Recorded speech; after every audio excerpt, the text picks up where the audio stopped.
So previously in our last game, Judith attempted to flee Carlisle after being caught by Isaac Lavelle and Viceroy Broga Ironbend. She successfully escaped the castle but took many arrows along the way and almost made it to the port where her ship was docked and waiting when another volley of arrows caught her and torpid her. Meanwhile, Nicholas obtained a curious tome from Robert's entourage and delved into the unknown to rip its secrets free, learning more about the entity associated with it, and perhaps uncovering more answers. Robert travels through the Orkney Islands with his newfound companion and potential sacrifice, Albert Desjardins.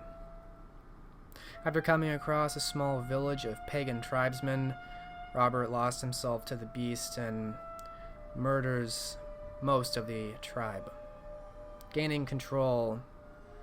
Before the remainder is slaughtered, he decides to lead them to safety. And ghouls Albert. Elined meets with Anarch leadership up in Birmingham, counseled against infiltrating the city of Norwich unless more information is gathered. And now in her plot to make war against Basileus, she leaves for York to speak with Ragna and her contact Rothschild. So it is there that we will follow Elined, as it is now around August 1456, and you have arrived back in Yorkshire. And as I recall, Gertrude is still in London, so you travel alone? Yes. Okay.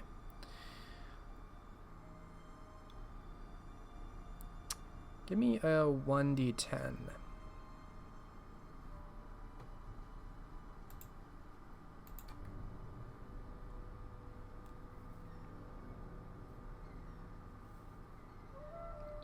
Okay.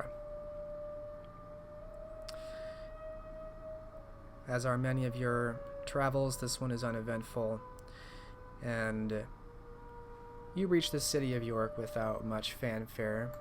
It's a simple enough deal for you to pay for passage with the coin you have. So upon reaching the city of York, and I assume inquiring about well, I won't assume. Does Elined go straight to the castle to find the prince? The first step when entering a city is to present herself, so yes. Since she would be in the area, that would be the next logical step. Okay. When you reach the castle, Mr. Sharp, her ghoul and attendant, informs you that Ragna is about to depart for a night ride throughout the countryside, around the city and some of the surrounding terrain, although you are welcome to join her. She will have to politely decline that.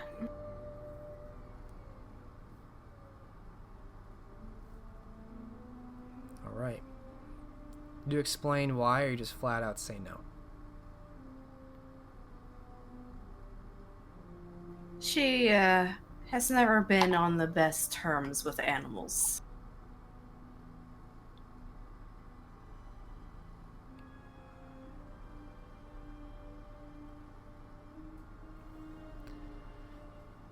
Give me an intelligence etiquette roll. Difficulty 5.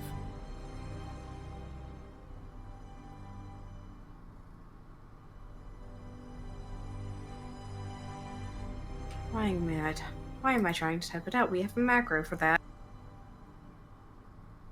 Either way.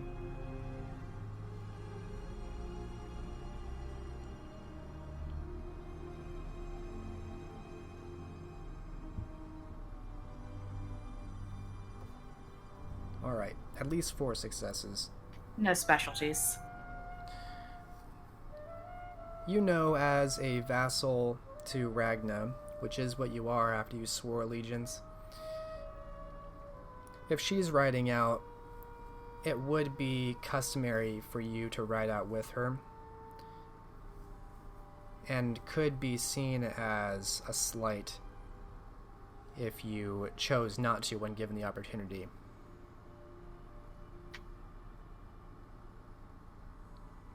If that's the case, she'll have to begrudgingly go along. Alright. And promptly make a fool of herself in front of the prince. So Mr. Sharp leads you through the castle to the courtyard, and you see that one of the horses is being, perhaps there are a couple people putting saddles and reins on it and such, and you find Ragna there, as well as her bodyguard Lydia. And unlike her usual gowns of great decadence and finery, she's dressed more in riding leathers, and dressed much more pragmatically than usual. She turns and sees you. "Ah, Elined.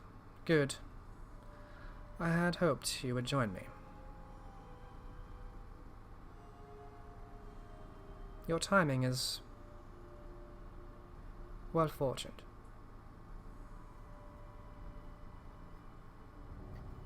Yes, it would certainly seem so.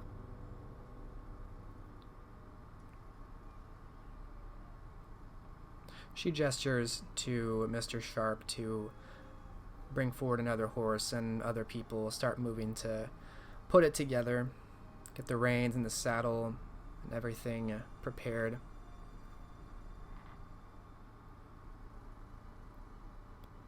"I do not believe you've joined me on a ride." No, I do not believe I have, though. To be honest, I seldom ride.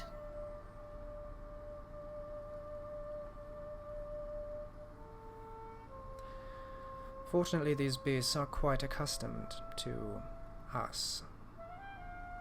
I've seen to that.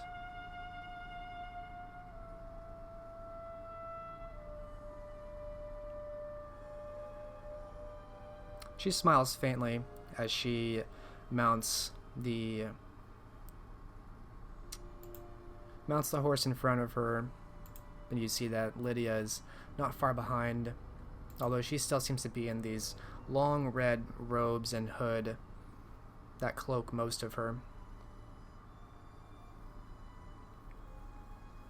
They bring you a horse that appears ready to be ridden. Alright, she will go over to the horse and attempt to get on it with no ride. That's questionable if she knows the proper form to do so.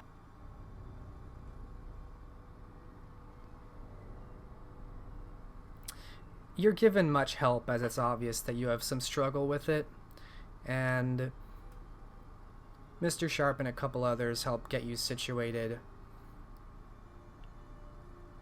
Ragno watches with some interest until at least you appear to be facing the correct direction on this horse, you think.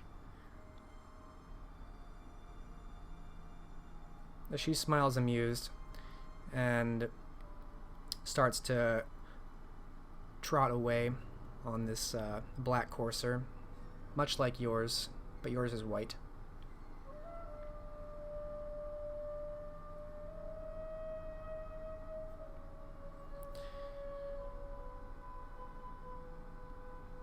You see that Lydia is following after, and there's a bit of a gap. It seems like they're continuing on, and this gap in space is growing. Do you try and follow after, or you... She will attempt to follow them, yes, if she can get this beast to move. Okay.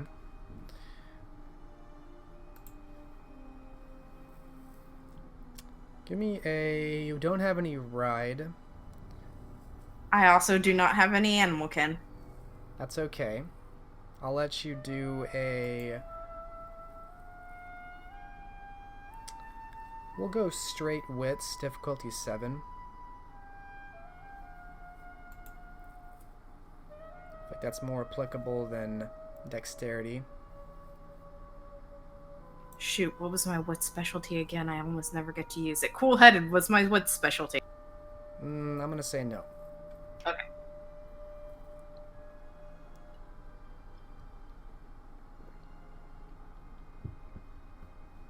Still, 1 success.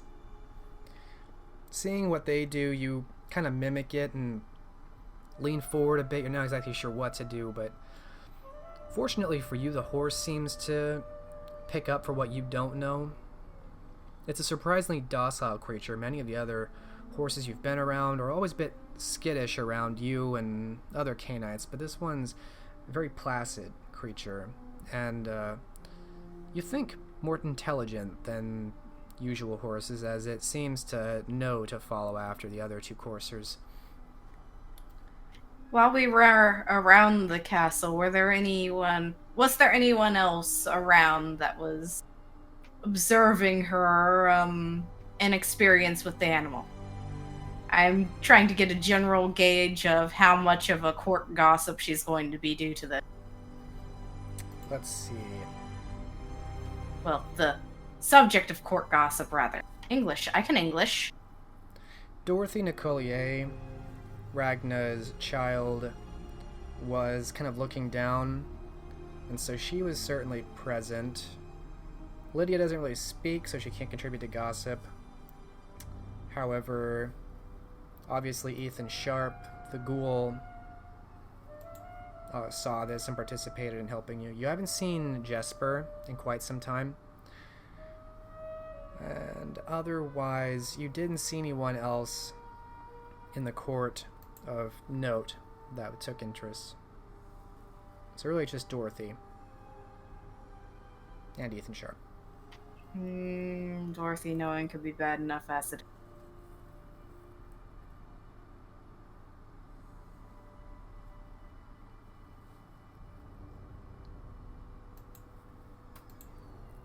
It doesn't seem like Ragna takes an immediate beeline out of the city. She takes a tranquil, rounding path through the urban areas, leading out to the gate. Obviously, she could ride faster, but seems to note that you're not as steady a rider, and so she doesn't go very quickly. Eventually, you do make your way out of the city and into the countryside. At that point, the coursers you're on, seem to pick up pace a little bit. Not a full gallop, but a quick trot. You're not exactly sure which direction or precisely where you're going, but Ragna seems to be following a dirt path for now, away from the city. There are some farms visible in the distance. It's early enough in the evening that there's some residual light, but certainly not enough to worry about.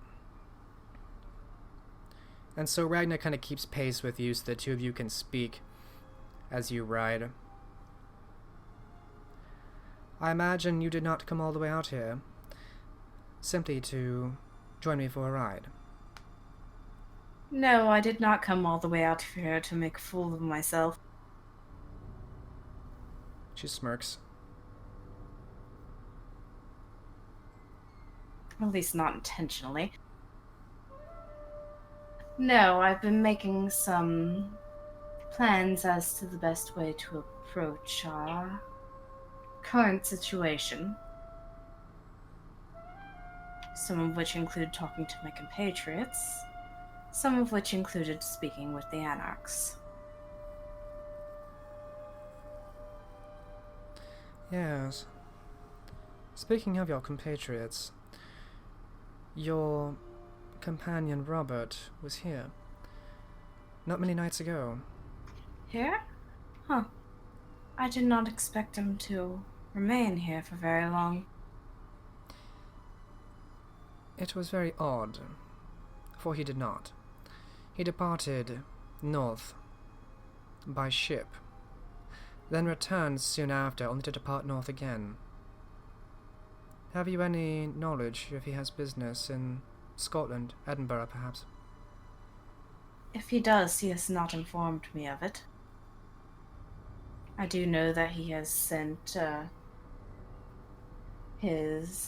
retinue of quite a few people to my home in London, and, well, that did not turn out the way he expected. So he departs to the north alone, unescorted by his household. Most interesting. I wonder what to purpose.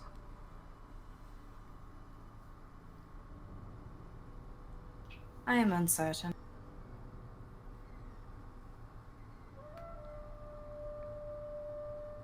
Have you heard of the decree, then, since the meeting? No, I have not heard of the decree.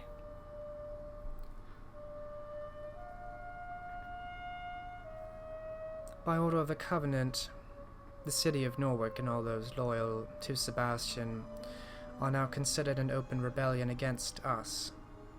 We have placed a moratorium on all entrance to Covenant capital cities. No one leaving without writ of approval by a prince in good standing may be allowed to enter a capital city. And we are hunting down all unpresented Canaanites. This has been delivered across Elysium, in every city.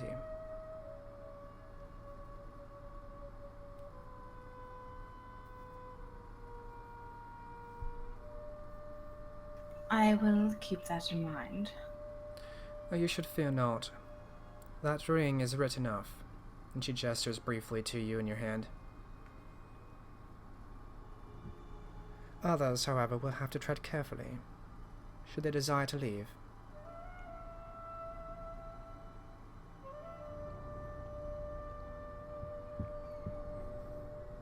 Sebastian is canny and wily, and that he has a pride does not escape anyone.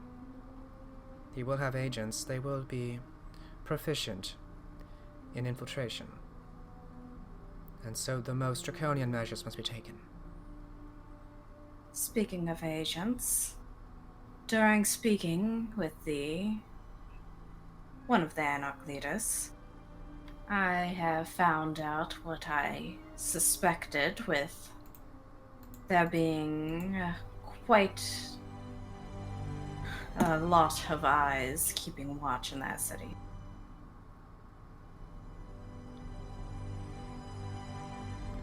I am not surprised to hear this. Nor was I.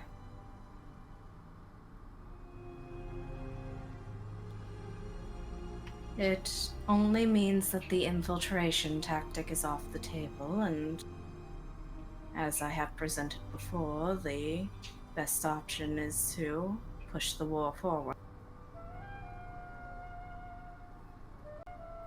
I do not admit my weakness or failures easily, but I must admit perhaps my perseveration on Barbaros has cost me a blind side in Sebastian. I have precious little information on him, or his city.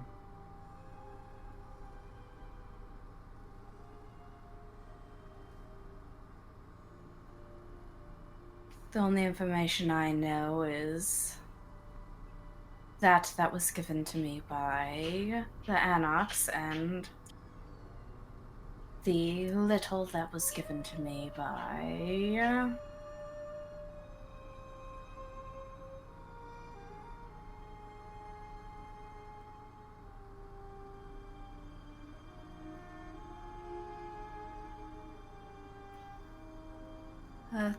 it was Cornelius, right, that gave her the information? About which in particular? The information about the nobles loyal to, Oh, political yeah, information? Yes. and the information given to me by Cornelius.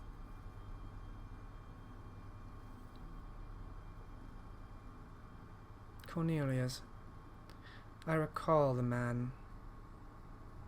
Jean-Marc's attendant. He seems to have risen in some renown since Jean-Marc's demise. He seems rather fixated on finding those responsible.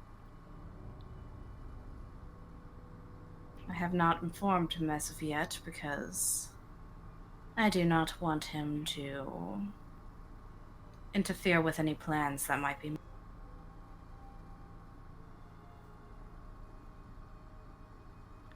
Do you see use in him? Value, resources, intellect?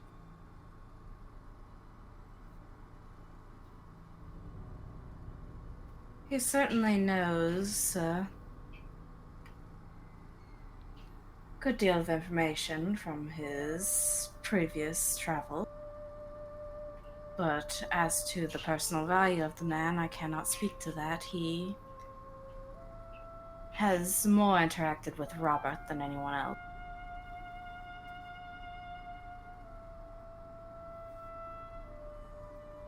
Keep an eye on him. I imagine one that spent so long under Jean-Marc would have a few interesting pieces to add to this puzzle. I can understand his fixation. I think you will find with the years that grow with you certain odd fixations you find yourself.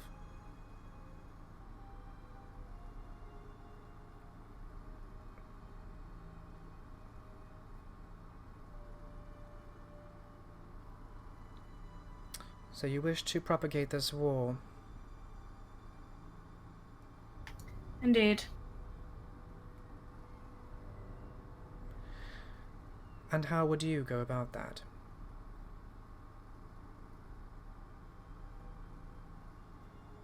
Field Marshal.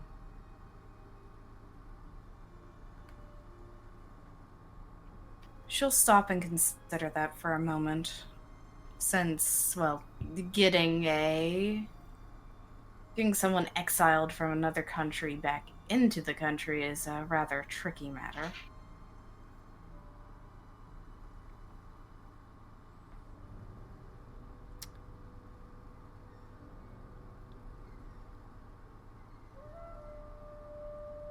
You see you've continued on this dirt road and you've passed a couple cottages, animals here and there, sheep, cows. There are not many trees where you are. You know there's a great forest to the northeast, but you've gone more than a southern direction into more of the low-lying hills and short shrubbery, which lets you see for quite a distance.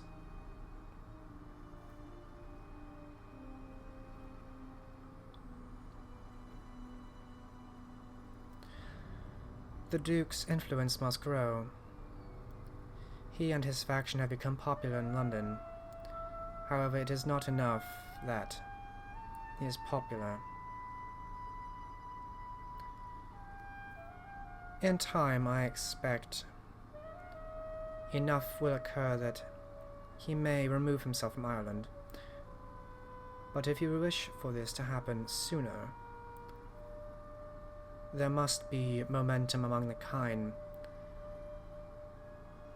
among the nobility in London, in the courts, to facilitate him taking a greater role. The Lancasters and the Yorkists, they wish for peace, ostensibly.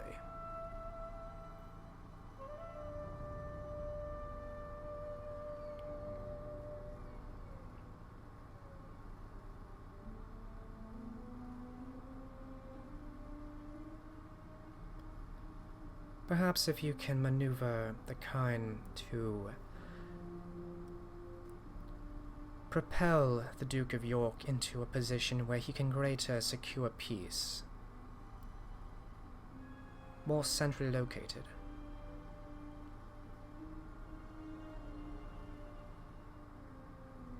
It would be a promising sign for peace to see the Duke on the mainland, for example.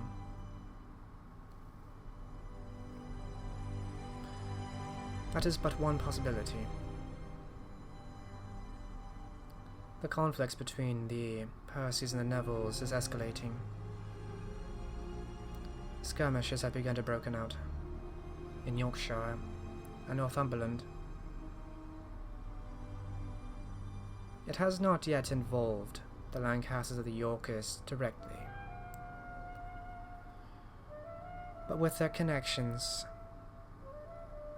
I am sure this will pull them back in within a year.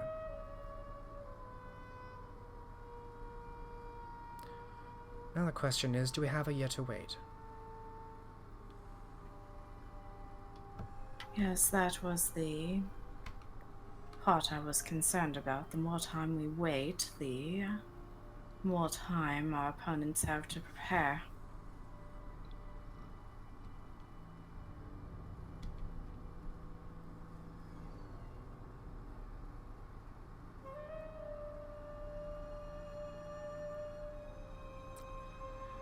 I will be paying attention to this conflict between the Percys and the Nevilles.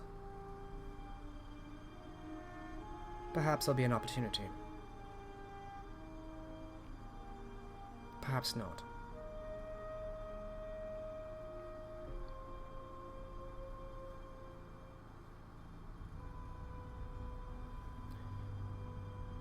The group of you notice that Lydia's kind of fallen back a few seconds behind the two of you. You arrive in something of a small ruin. It looks like there was perhaps a very small village, or at least collection of cottages off the side of this dirt road. They've mostly been burned down, plundered, and fallen into disrepair. Who knows how long? Maybe centuries ago. There's very little that even resembles a cottage anymore. You can just see some of the stone foundation, really, where the hearth used to be, and some of these... You can see where the grass is disturbed, where things don't grow anymore.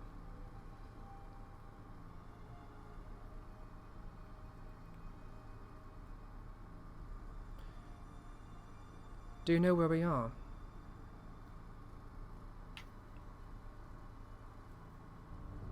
Can I make some type of roll to know where we are? Do you want to know geographically or like symbolically of significance? More geographically. Okay. Perception survival, difficulty 7. Will detail-oriented apply? Sure.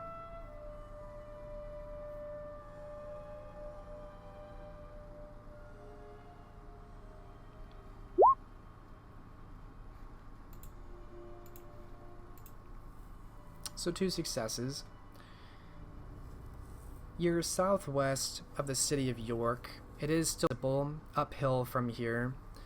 You're only by now a couple miles from the city. You can't speak to this having ever had a name, of like a village name or anything. Geographically, it's not of any great significance that you can tell. It's just some old place that used to be a village, perhaps.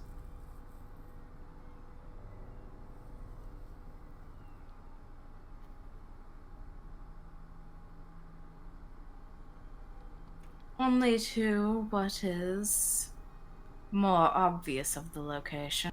I do not know the name.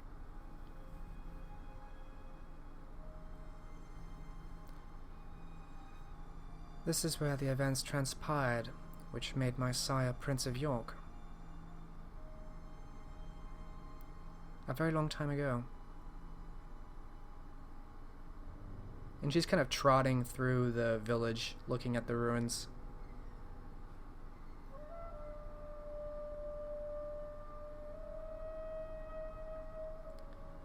A great betrayal of princes.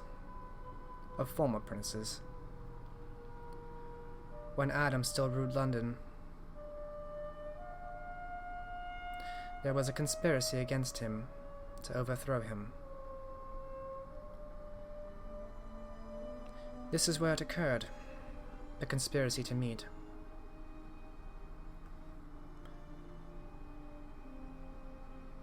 They did not count on neonates discovering this. On Ethelred and myself and Barbaros, Kinwulf.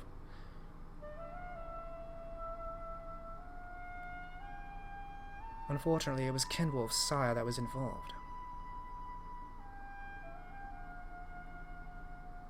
So he was not rewarded when we informed Lord Adam of this plot. And her eyes drift through the buildings.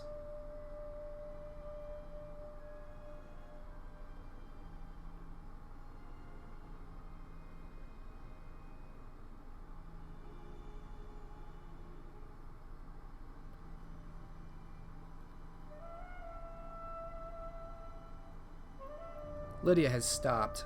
She seems to have given more distance, pausing a good distance away from you.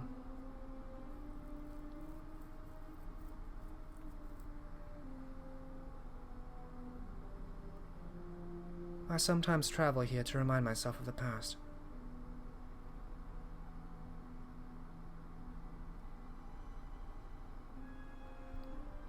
I was made seneschal for it. My sire was made prince. Barbaros was given princedom, in fact. Kinwulf was executed. Or rather, Ethelred was executed, and Kinwulf fell to the darkness of his brother's shadow.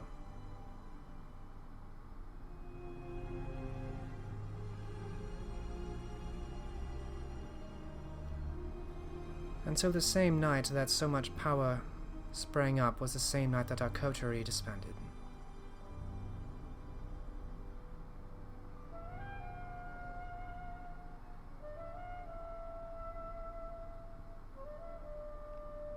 What does that mean to you? She turns from her horse, looking to you.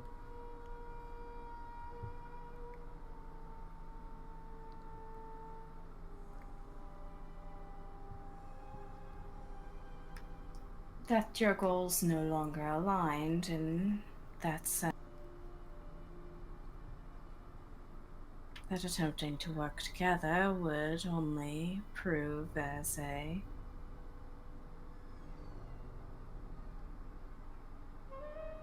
potential hazard.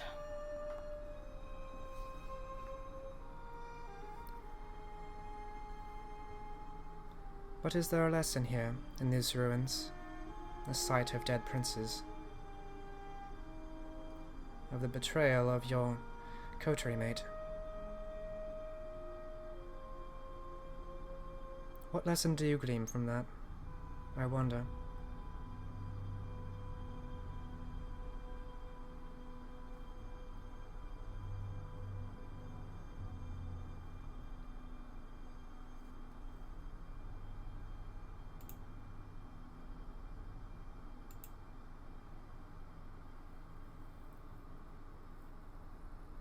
Perhaps there is no lesson. Perhaps it is just the way of our kind. No. The lesson was more along the lines of, if power is not taken, the person who refuses to grab it will often be stuck.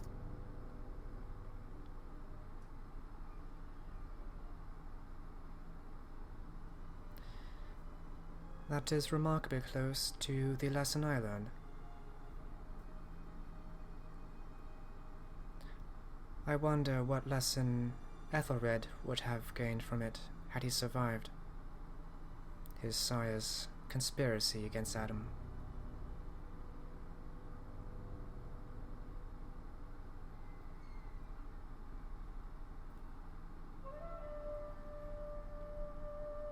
And she begins trotting away, continuing on.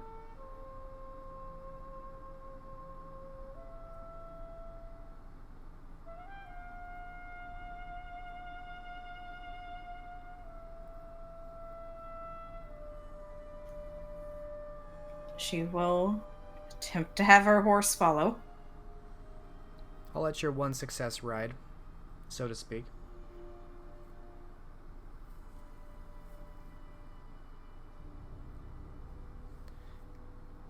It seems that Ragna kind of patrols around the city of York. It's the kind of path you would expect a scout to take, a rider looking for any signs of trouble, the kind of thing you'd expect some footman to do, not a prince. She otherwise falls silent, unless you bring anything else up to her.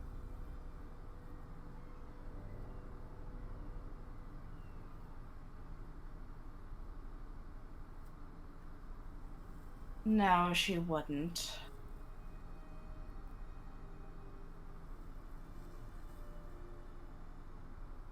The matter she wished to discuss was one that has already been. So after about an hour, the group of you return without any great event back to the city.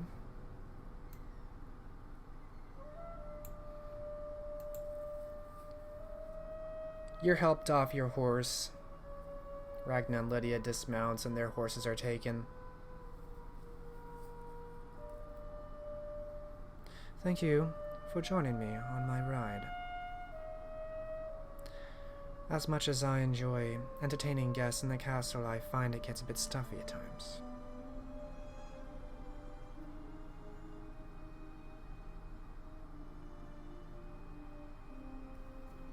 Indeed so. That stuffiness is why I generally avoid Elise.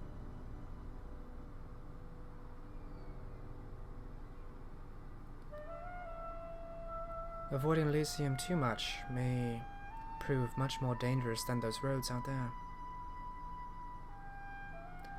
I bid you a good evening. And you as well. And she turns, walking it back uphill to the castle of York, pulling at the straps of her leather bindings as Lydia follows behind silently.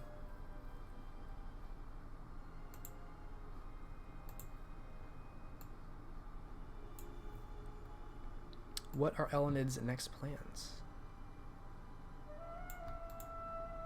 How late in the night is it? 1 a.m. in the middle of the night. Will she have enough time to try to make contact with her contact? Possibly. Probably. Alright. She will go do that then. Right. Following the paths through the market streets you've gone down before, you find that York reminds you of London in many ways, but actually seems a bit cleaner, perhaps because it's less dense, or perhaps it's because it's better maintained. And following the paths you recall you found Rothschild, at least in the past, you don't immediately find him on the road, but after some searching, you do see up in the windowsill of one of the Dominican chapels that dot the city, there is a face kind of peering out at you. It's quite horrible to behold, and it's only there briefly until you make eye contact, and then it slinks away, melting into the shadows.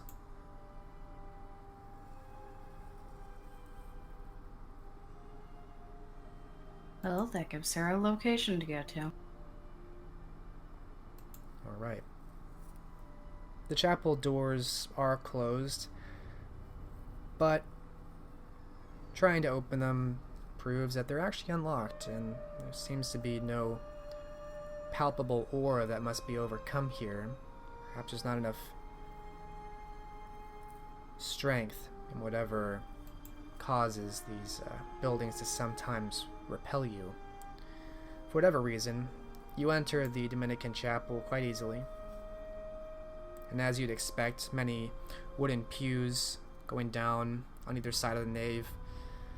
At the end, a small altar and a side door that looks like it goes perhaps up to the stairs to the tower of the chapel. That's where you expect that Rothschild is, somewhere up there. She will head up that way then. Alright, continuing up, you make your way to the top of this chapel tower, which is fairly small, but it does have a window on each of the four walls. So the staircase kind of circles up and up until it makes a very small... It's a very small room, almost closet-sized. There's barely room enough for anything up here, except perhaps to look out. And you do see that against the corner shadow, where the light of the moonlight doesn't focus, there is a figure roughly in Rothschild's shape. I had a feeling you might be looking for me.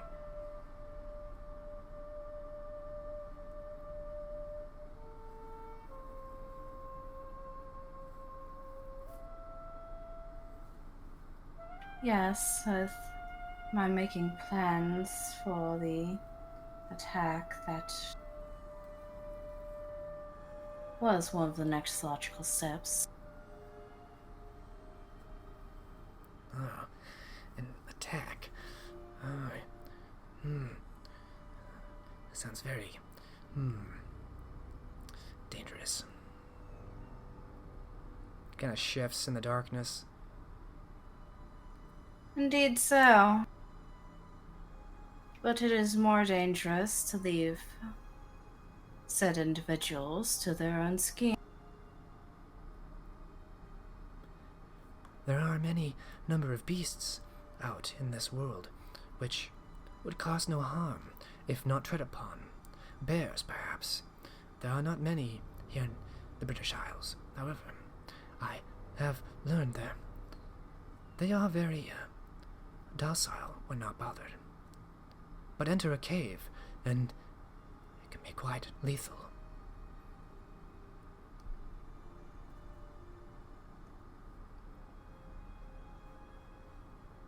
Indeed so.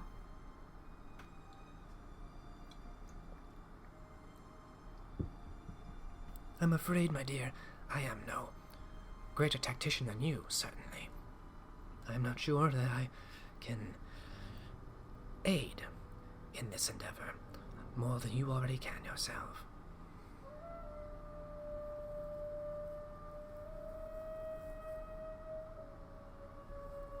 I was more seeking information. Ah, now that is something I might have for you. What kind of information? I know scarce little of the city of Norwich outside they have eyes everywhere.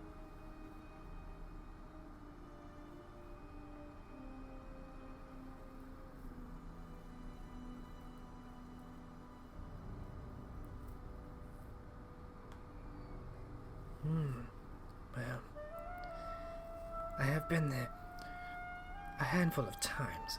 I might describe the places where those inside tend to dwell, those who tend to hunt, where Elysium is held, perhaps, though I imagine if you've spoken to anyone who's had any information, they may have already told you this. Yes, they have. As I guessed. What about the city do you wish to know which you do not already?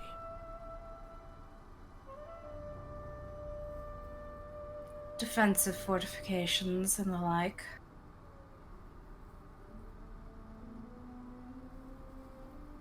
Well, of course you know, the city as a whole is enclosed quite cozily in its great walls. Nothing expands out beyond it. There are a great many towers. Defensively, it is no Tower of London, certainly, but formidable, surely. I cannot speak to the count of guards or the garrison inside, unfortunately.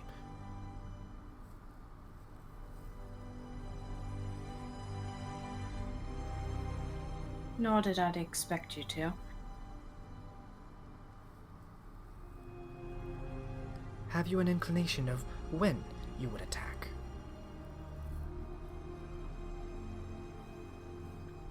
No, not as of yet. That is dependent on the political climate. It is nearing the end of summer. And moving troops during winter is a death sentence for them. I'm aware.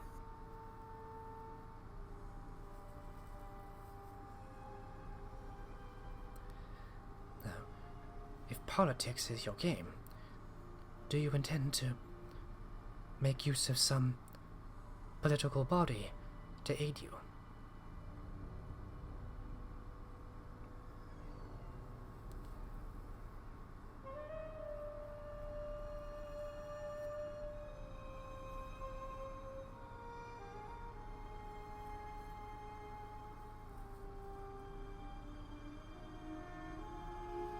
She's going to... Can I roll empathy to see the reasoning for his question? Sure. Perception, empathy. It's very dark. He's kind of positioned in a corner where you can't really see his face. Some difficulty 7. Will detail-oriented apply? Sure.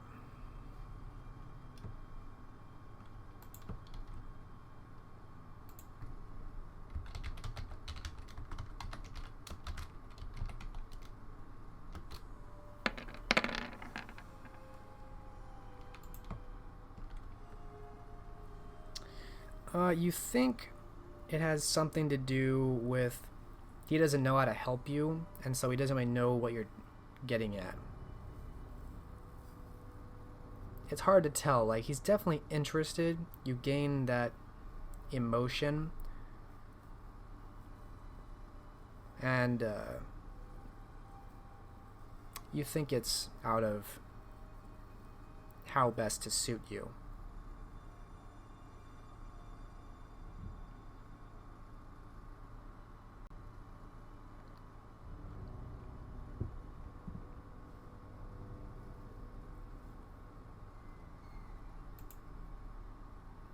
Well, it more includes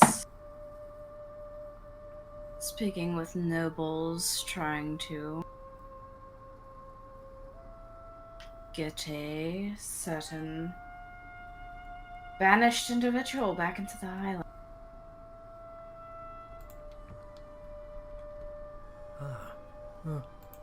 Certainly. Certainly you must be speaking of the Duke of York, then. That I am.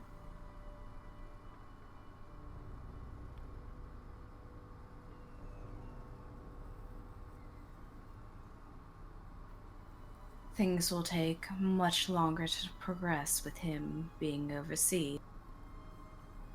Well,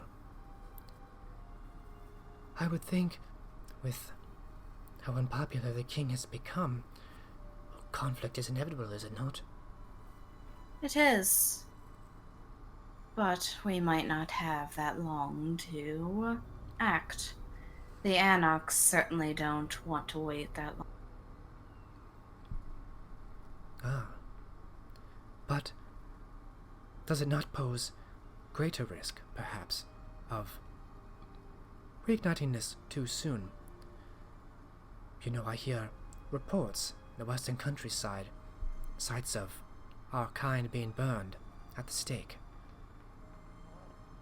The kind are quite wary of our involvement, of the devils in their midst. Perhaps a lighter touch, maybe recommended. I will keep that in mind. To that end, it may seem a great amount of time to wait for this Duke, but to push this too soon may cause more problems than you wish.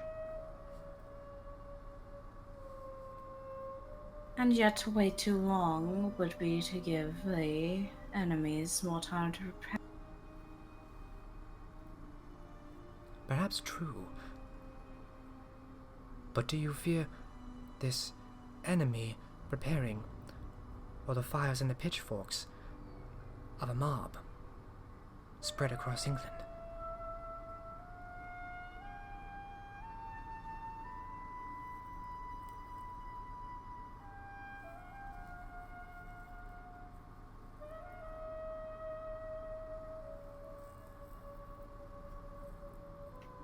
The greater threat is the Hunters, though they don't have the political power yet.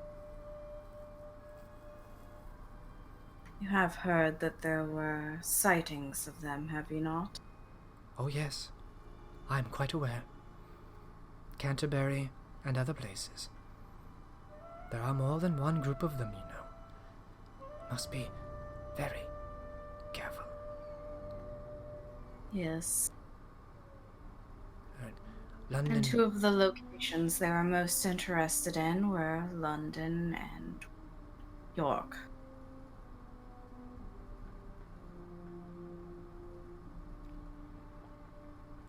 Sordid histories in both cities.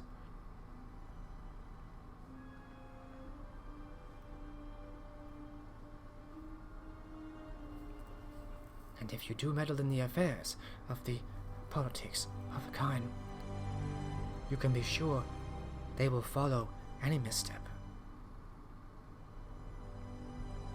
Which is why I was going to ask one of my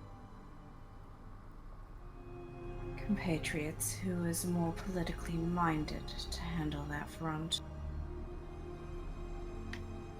I am decent in the realm of speaking, but I am by no means some court regular. And which companion are you seeking now?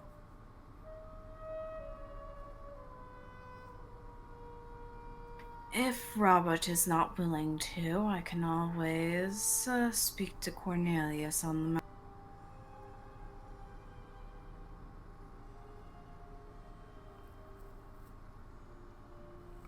He kind of bobs the silhouette of his head.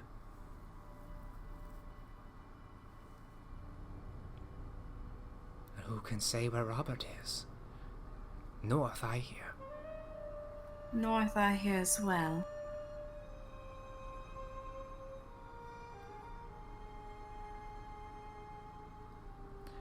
I have some contacts in Edinburgh.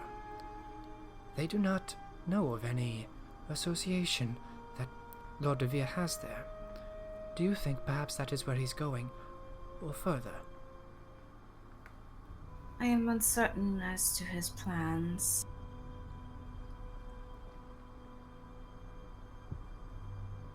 It is not something he has discussed with me.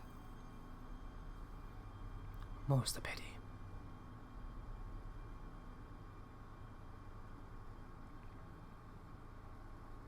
I have a suspicion of who might know, but it is nothing more than suspicion. Ah, his damsel, the good Dorothy. Indeed so. Well, I'm afraid I cannot help you very much in the realm of political recommendations, but perhaps you would be interested to know. Robert has been seen in the company of not just Dorothy, but others as well. Regularly. Others? Oh, the Viceroy of Nottingham, perhaps.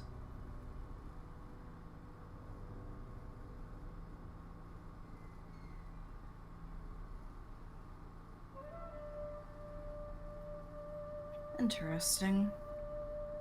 As well as one from Durham, a usurper. Randall, I believe his name was. They went to great... I have little trust for the usurpers, considering the tendencies the Setites have to masquerade as... Throw them all out, if you ask me. They've all gone to great... I am of the same opinion in that respect. This collection has gone to great lengths to hide their movement. I do not know precisely where they meet, but I do know they all move at the same time, on the same nights. It is most curious. Indeed it is. I wonder what discussions they have, in the dark. Perhaps you'll ask him when he returns from the north. Perhaps I will, though I have my own suspicions as to it.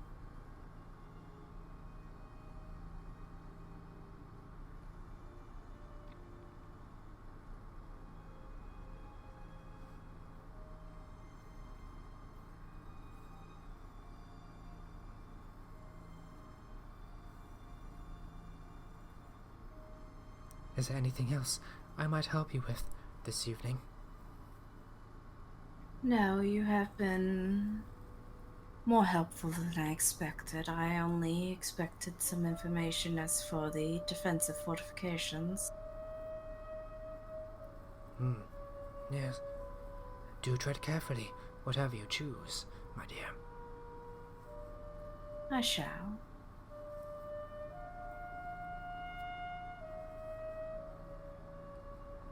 You think you can see a toothy smile form in the darkness, a faint reflection of rotten teeth.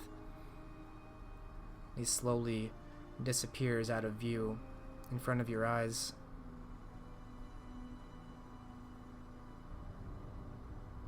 And with that, she will take her leave. All right. It is fairly late into the night at this point, is it not? It is.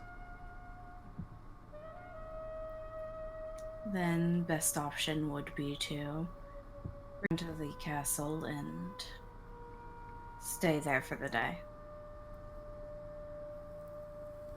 All right. They make guest arrangements for you to stay at the castle. That's certainly no trouble at all. And so you haven at Castle York for the night.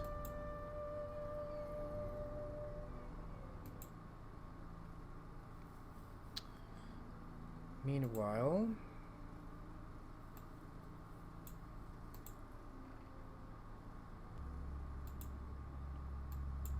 further in the north, we will check in on Robert, who's been waiting patiently.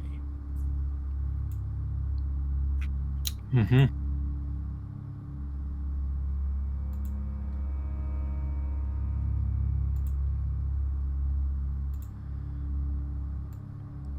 Now, Robert, you and your new ghoul, Albert, are leading this tribe of pagans as there are not many of them. It's really just a handful of people, a couple of very old individuals, and a young pregnant mother, and several very small children. No one bothered you during the day, and Albert ensured that, no one got too close to you, being very protective of you. And so now on the evening, you woke up a bit late, but you're leading them through this windswept land. The winds are quite sharp, and the kind following you are bundled up. It's obviously they're very cold. They're obviously in some confusion.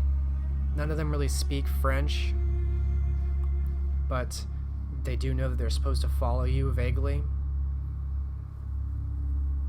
But they're obviously very cold and scared. They're all bundled up and kind of following in a line behind you. And so Albert kind of speaks to you over the shoulder as you're riding this horse. What are we going to do with all of them?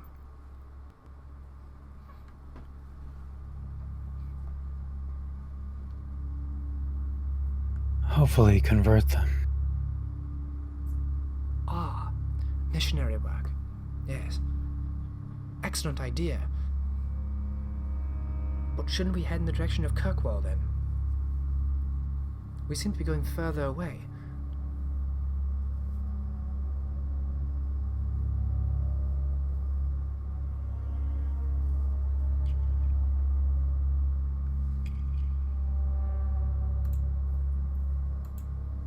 Not at the moment.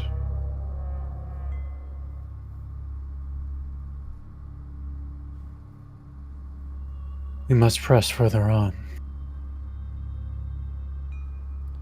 To what end, Robert?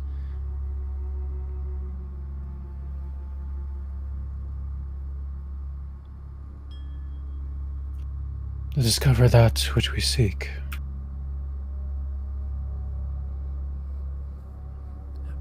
Treasure?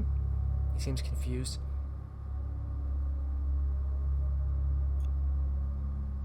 Yes.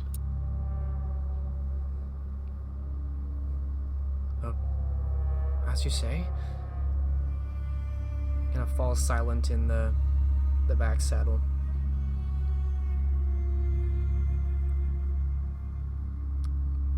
So where does Robert lead them?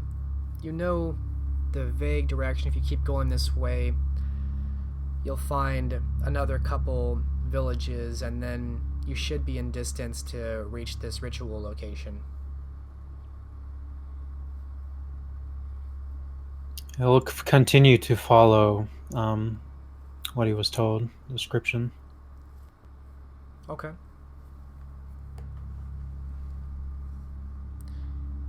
It takes about half the night of you riding and these pagan villagers following behind on foot before you catch sight of a light. Much like before, it's low burning lights. Looks like very small campfires. You've now reached the western coast, and you're just kind of following south. So you see like this village is along the coastline, some kind of small fishing village. What is your plan for them?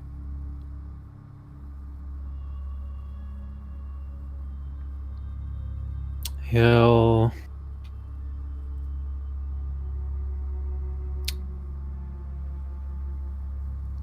motion towards a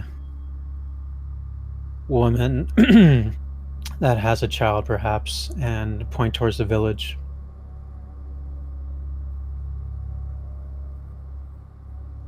She's holding an infant in her hands and kind of looks up to you with some confusion, then looking to the village. She says something to you in a language you don't recognize. What are you trying to intimate with your gesture? From the go-ahead of everyone else. To tell them to go to the village? to lead the column. But yes. Alright, give me just a wits expression, or maybe a charisma expression, difficulty 8, to get this message across without really speaking the language.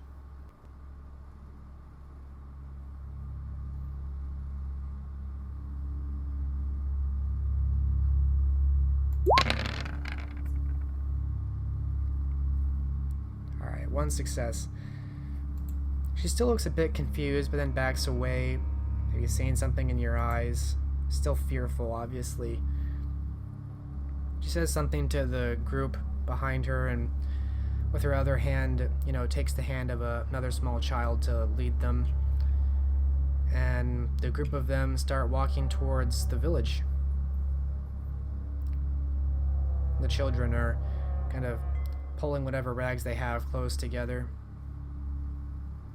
Several of them look back at you with uncertainty.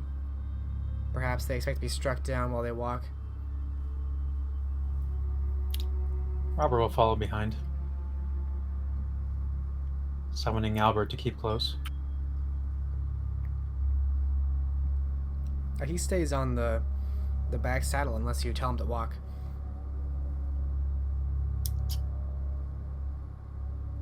He'll have him walk from here. Okay. Alright, you follow behind, and there's not really almost anyone awake at this village. There's like one person, and they have a brief exchange with this woman and the children. There's a few gestures and pointing back to you. How far back are you staying? Like, are you like a few feet away from this conversation, or are you giving some space? He's getting closer. He mainly wanted her to make the first contact. Okay. So right now you see it's just kind of one man who's speaking, a native villager, talking to this group of refugees.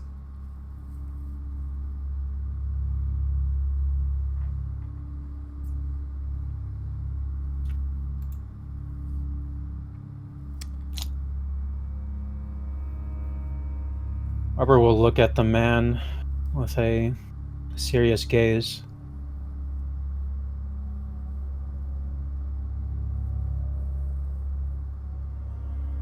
He looks at you with scrutiny, but you can't really tell what they're saying at all. I will let you get an impression of maybe what the tone or intonation of the conversation is, but you won't be able to know what's being said. Give me a perception expression, difficulty 8.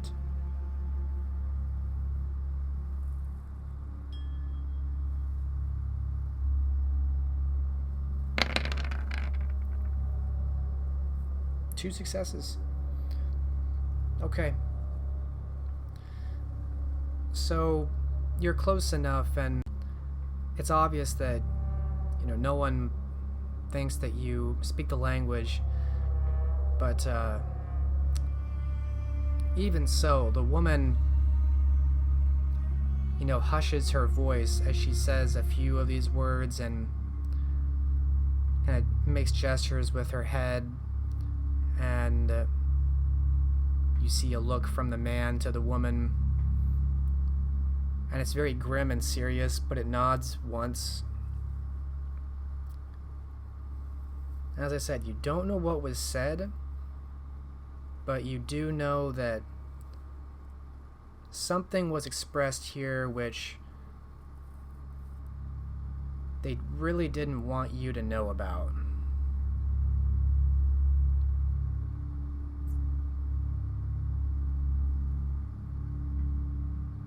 You get a bad feeling just from the way they're talking. Although there's no overt violence, he's not calling out anything, he just kind of nods to the woman.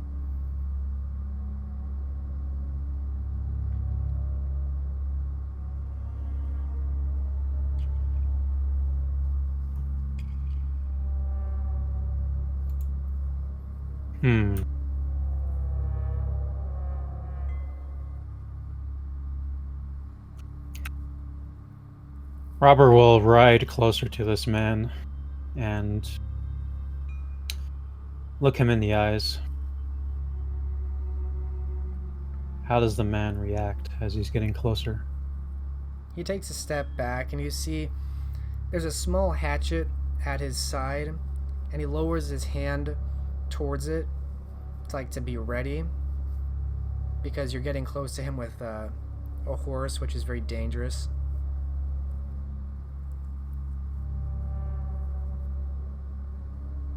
When he's a decent distance away, when he's much closer, he'll dismount from the horse and approach the man. Okay. He looks at you almost sidelong, unsure, obviously ready.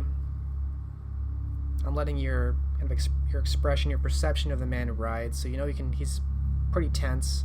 His muscles are ready.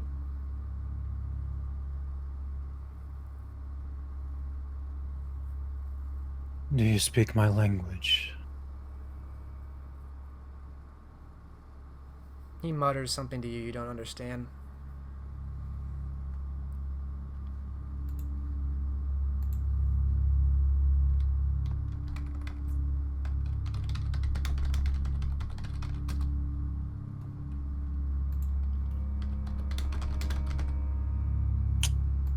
He'll say the same thing in English.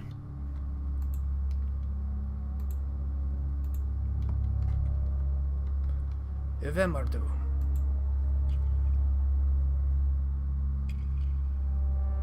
Evemardu. He just keeps saying this over and over.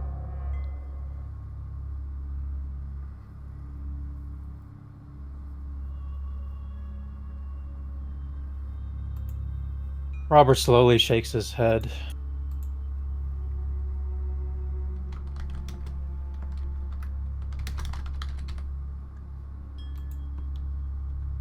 Erduen Devil.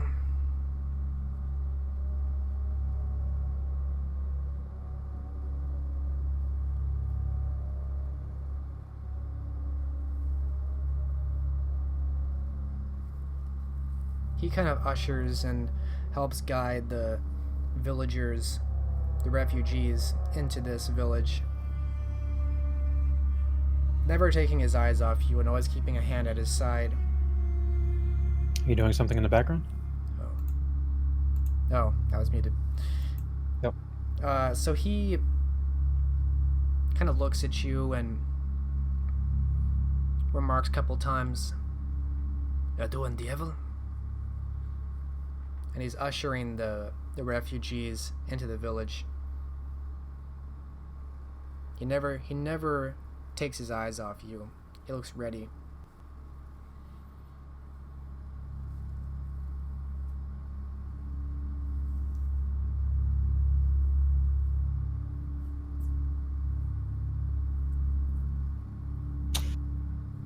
You said we've been traveling for half a night, or has more time progressed? It's been a little bit more than half a night.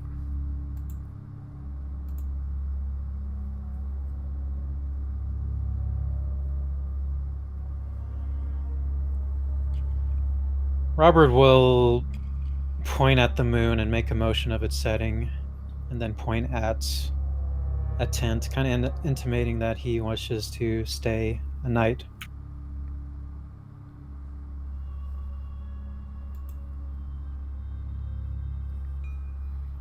Alright. He looks at the moon and your hand motion going down and then the tent. Give me a... Let's see. Intelligence survival roll. Intelligent survival, huh? Yeah. Huh, okay. Not for making the expression, this is for something else. Okay. What difficulty? I'm gonna make this difficulty standard.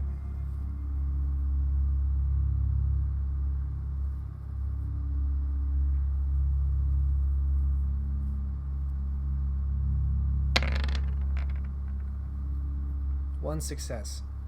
Alright. Overall, this doesn't feel like the safest place to you to stay during the day. Not as it is, at least.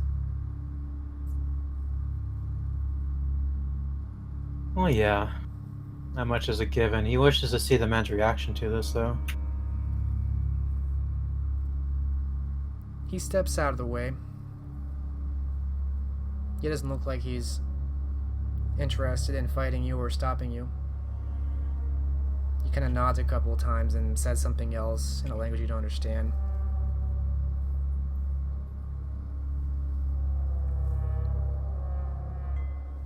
Although he does precede you by going into the tent, and then it seems like he's talking to a couple of people and waking people up and getting them out. So, like a man and a woman end up kind of being rushed out of the tent, half clothed, almost like shoved out by this man. Seems like he's freeing the tent for you. Robert blinks coldly and tilts his head for a moment.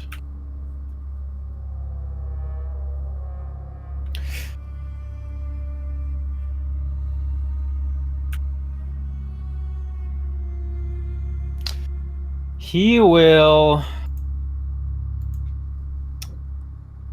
try to read the mind of this man.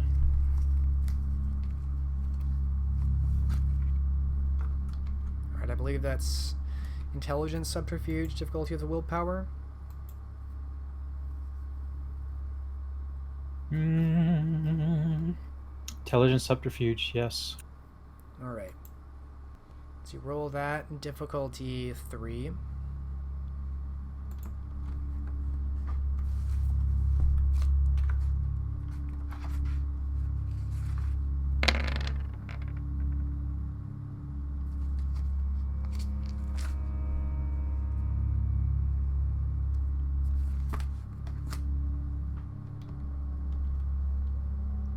Alright, 3 successes. Give me one moment.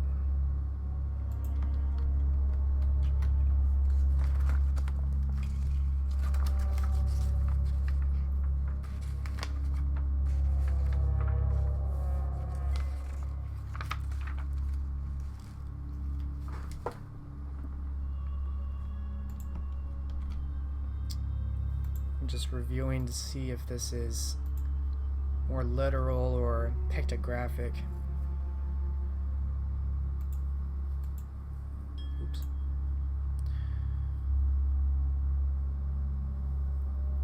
Details.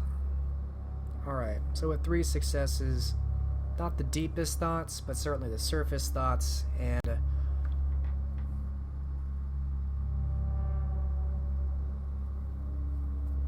let's see.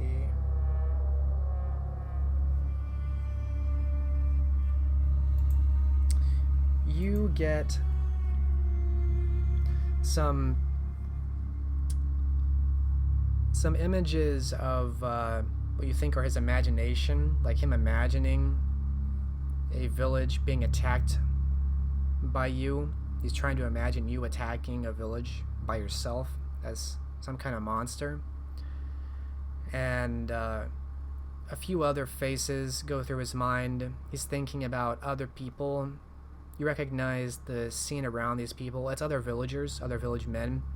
He's kind of going through the men in his mind in this village. And he's going through ideas about what weapons they have.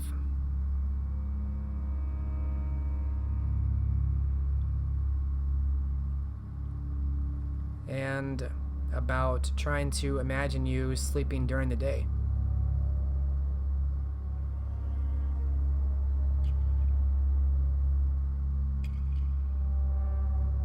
Figures.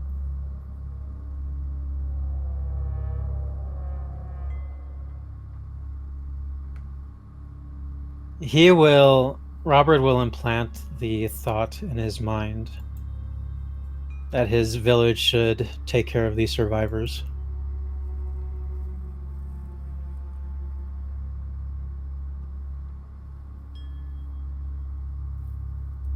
All right. He doesn't have enough willpower to really know where this could be coming from, and thinks of the ideas of his own. And so his mind turns away from violence and concern about you and more towards the needs of the villagers, and remembering how cold they looked. And shortly after he has these thoughts, he goes and grabs a few furs and cloth blankets and goes to giving them to the children. He's focused more on that now.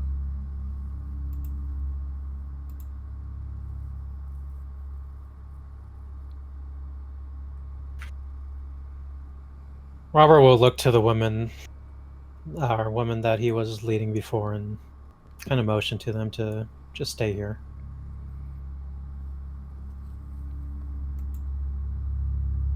And she's trying to calm some children and looks to you startled and kind of backs away, keeping the kids with her.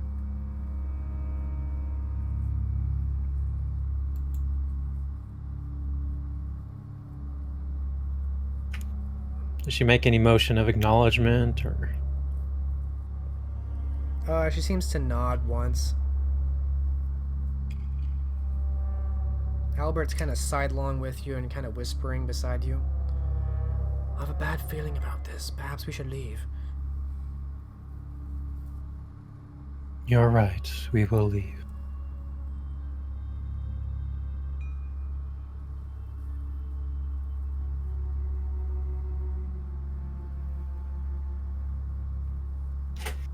With that, Robert will nod at the woman, and if the man is still watching him as well, and he'll go to mount his horse and have Albert get on and begin riding away.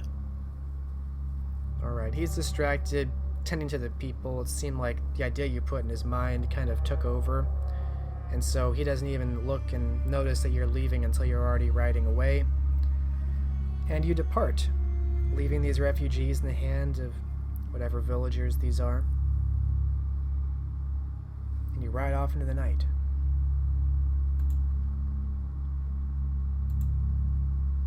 Where next will Robert go? Continue on to the next village. Alright.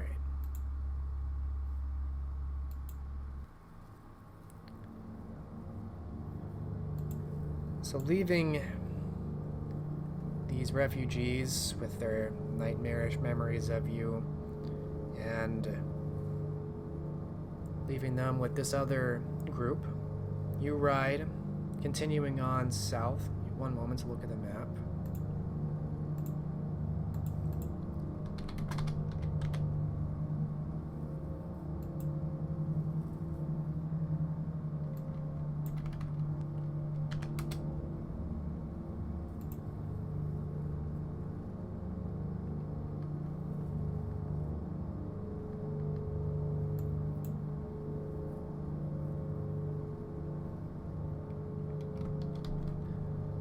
Alright. So you reach the edge of the coast, and you know that there is supposedly another village on the other side of the water. So the way the Orkney Islands are, Kirkland is kind of on the main central island, and the southwestern island you need to get to is across some water. It's about 2 miles in distance from coast to coast. You actually come across, you're going up and down the coast, and you find a small rowboat that you actually could take. But you know that the only other village you're going to get to in any reasonable amount of time is going to be just on the other side of this water, another coastal fishing village.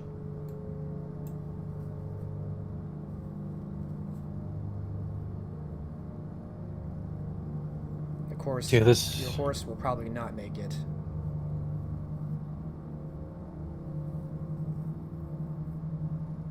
Emmett can't fit on the boat, huh?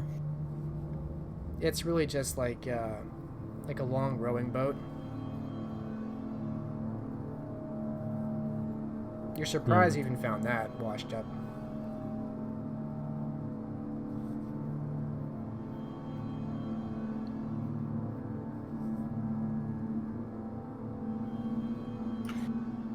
How far away from the village is he that they've recently left? Couple hours ride.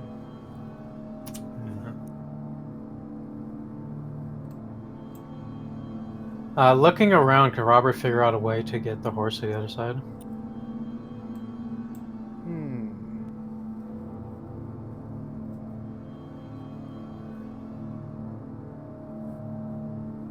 Yeah, give me a perception and investigation. Difficulty 6.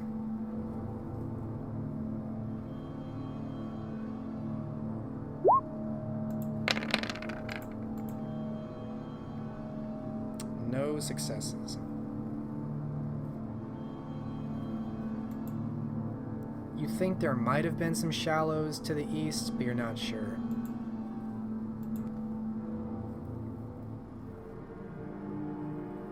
Was that with your auspex?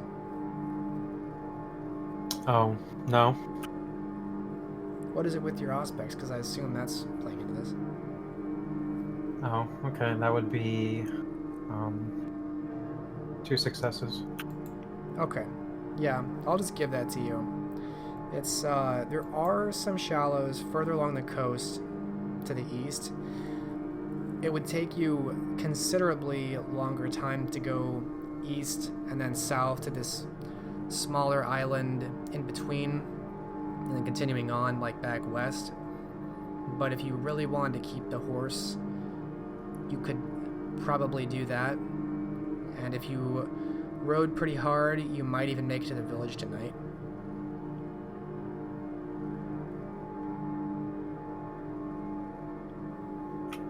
I'll go ahead and do that. Alright.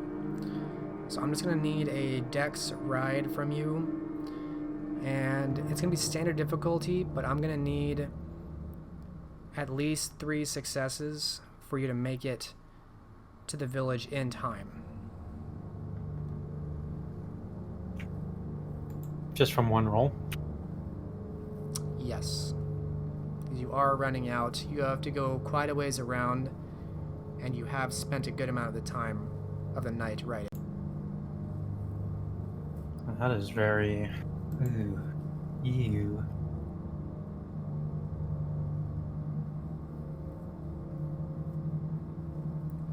Remember, your celerity does count as dexterity dots. I guess.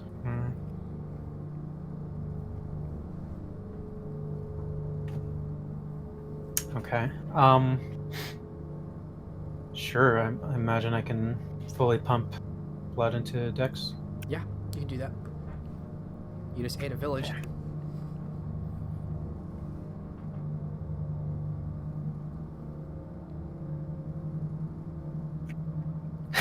Here comes a fail. Standard, right? Yes.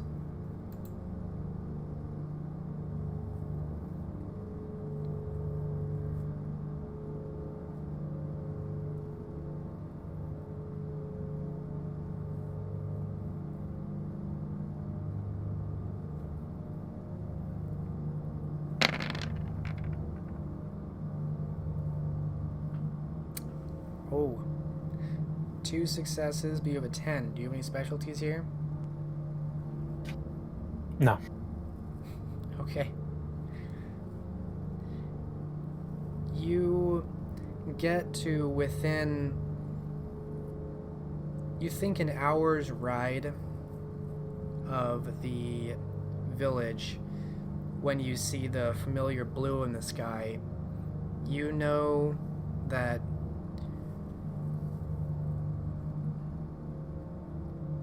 You almost certainly will not make it to the village unless you basically rode in and dove into a tent and hoped for the best. You'd think that you might have, like, it'd be cutting it with, like, within a couple minutes if you rode hard enough. But you don't have the time you expected you would have. You thought you would have, you know, maybe an hour to get things straightened out with these villagers and find shelter for the day. But the way things are going, you're not going to have that time. If you get there, you might have 5 minutes, maybe 10 minutes before the sun is up.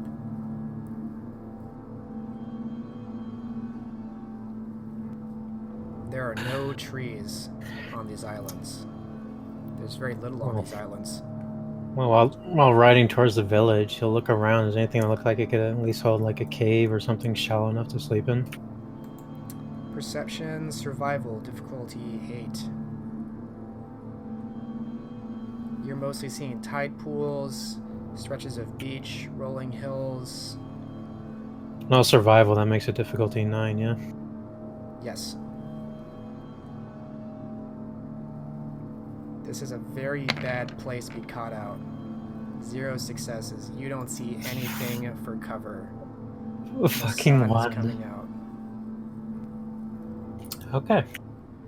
So like I said, you think you could make it to the village, but you would have minutes to figure it out.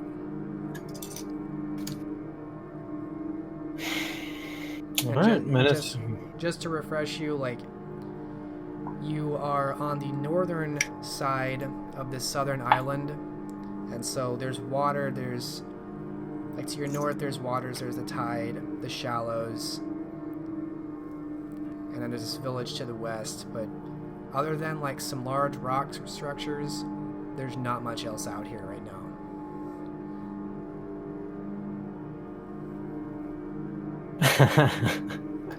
Alright. Well, to the village it is then. Okay. And yeah, we'll see where it goes from there. Alright. You pick up the pace. You start riding very hard across the wet silt of the coast. And Albert kind of calls from the back. "My lord, we've picked up pace. Is everything all right? You did not sleep. You did not wake for the day. Is there a reason?" Riding hard. Robert will only say,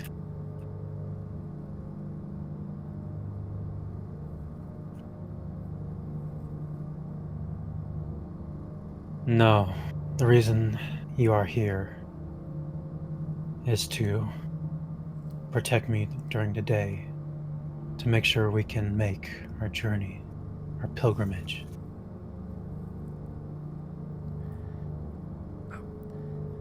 All right. Will you... I do not understand. Is this some malady which afflicts you during the day? Is there some ill humor which causes you to sleep? Perhaps we can just rest here on the rocks. No.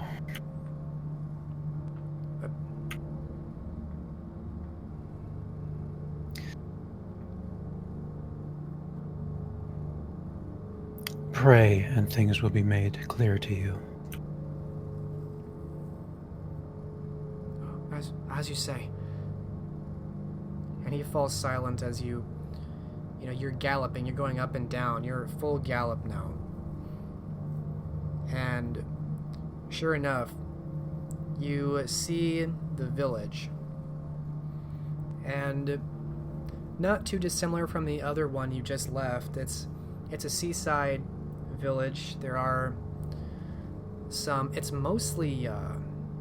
there's a lot of dug-in kind of terrain here. You see that in the absence of any wood or any wealth, they have kind of dug in a little bit away from the coast to make use of the earth, to make kind of very crude shelters. And it seems like they've covered the tops of these kind of earthen structures with linen and not wheat, but other grown straw materials, kind of like straw-capped cottages. You've seen those in the past. So there's a lot of straw that they've kind of covered these earthen buildings with. And then a number of nets laid out. And you can see it's almost dawn. So there's a growing amount of light in the sky. And in fact, as you're holding the reins, there is some smoke just starting to sizzle off of your skin. You can feel yourself getting warmer. As he's approaching, how possible is it to spend blood to at least make himself appear more human? So to spend blood to appear human relates to how close you are to humanity. It is 8 minus your humanity in blood points. Okay. So what's your humanity? 3? Yeah. So it will cost 5 blood points if you want to go that route.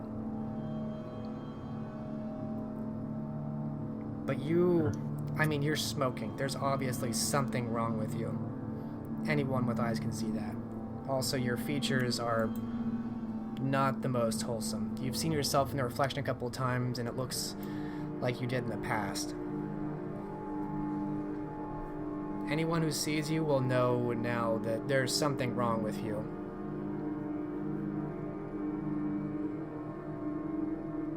I guess it would be for not. You can still try. It's just going to be exceedingly Yeah, difficult. he'll just do it. He'll do it. All right, let's spend the blood. Yeah. Okay. So He at least wants that he looks human. Yeah. All right. So you go to great lengths to fight your beast. You can feel it clawing inside you as you breathe life back into this corpse that you're animating. And there is still a light sizzle of some smoke coming from your exposed flesh. That's really just parts of your face and the back of your hands at this point. But you do manage to bring some color back into your cheeks. And so you approach on the horseback. And at this point, given the amount of light that's out, there are a couple people up and about, milling about, getting fishing supplies ready and, drying things out, preparing for the day. When they see you gallop up, and there are some shouts of surprise and some calls. Are you riding right into the center?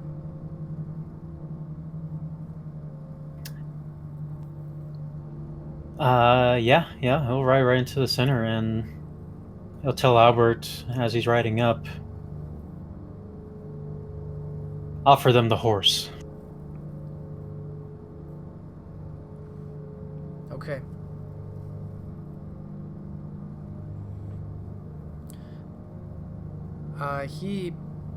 Albert hops off, and he tries to say a few things, like simple words like "horse for you," and like gesturing to it. It's obviously he doesn't speak the language either. I'm gonna give him a roll to try and pawn off this horse.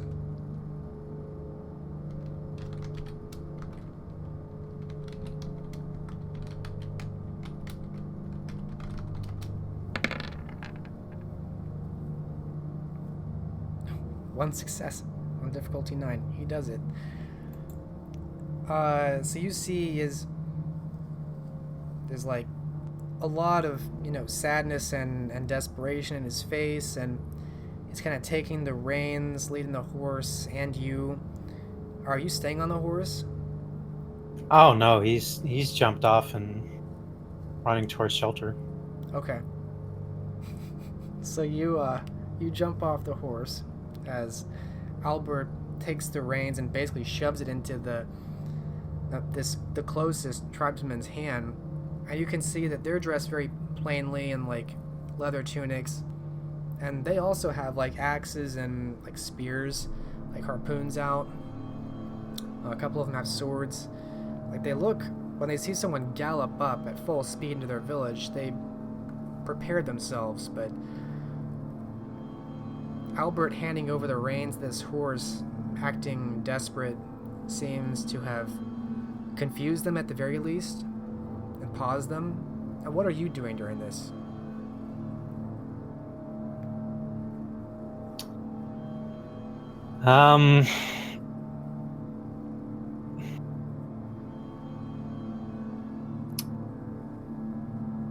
Does not have much time to do anything, so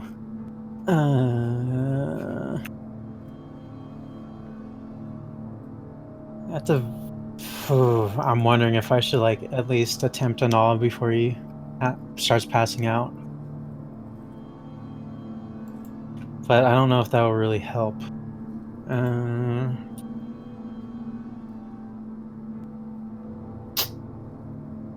Damn, that's not enough time for it to actually make a lasting...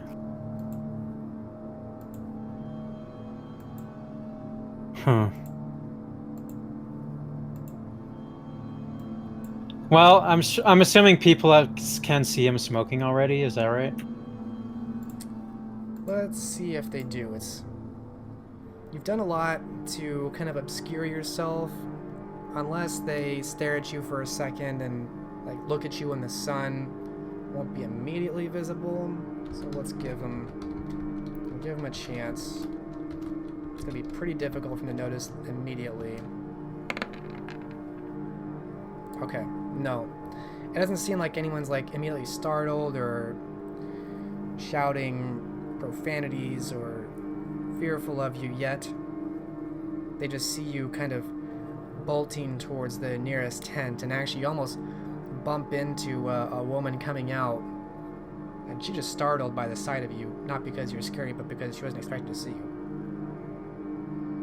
Robert will hopefully gracefully dodge her and just dive for the nearest bedroll. Alright, there are some calls at that point, and some of the men are going into the tent after you. They're kind of they're picking you up by the arms and trying to throw you out. You can see like there's a child in there too, like on the bed. He's kind of backed up into a corner. Hopefully I didn't dive on the child. No, just next to them. Okay. But obviously you just dove into someone's home and they're pulling you out.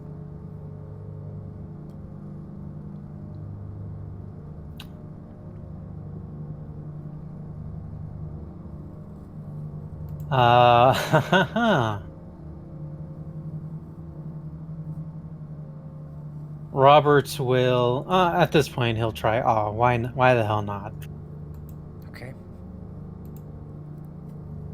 Alright, 1 blood. Damn. How hungry are you getting? It's pretty damn hungry. You got 4 blood? 5. Okay. What are you going for? What are you trying to instill? He wants to instill that he's, doesn't mean he's not, going to cause harm. Okay, so like... So they can be trusting, I suppose. Harmless, innocent. I kind of don't want him to be viewed as harmless, but in this case, let's say innocent. Okay.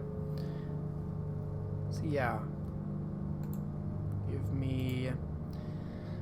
Charisma performance, difficulty 7.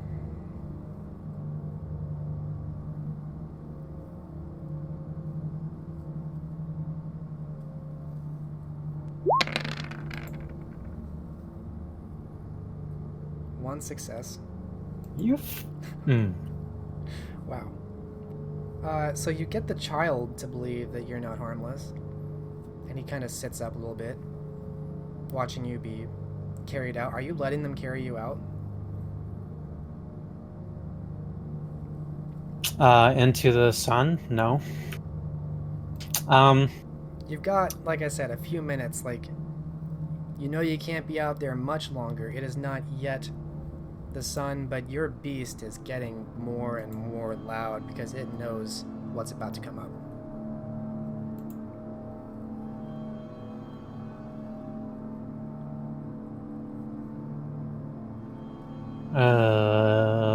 And all the while, you can hear Albert, like, trying to talk to them and trying to get to you, and the desperation in his voice, and it seems like him giving the horse away is what's bought you this much leeway.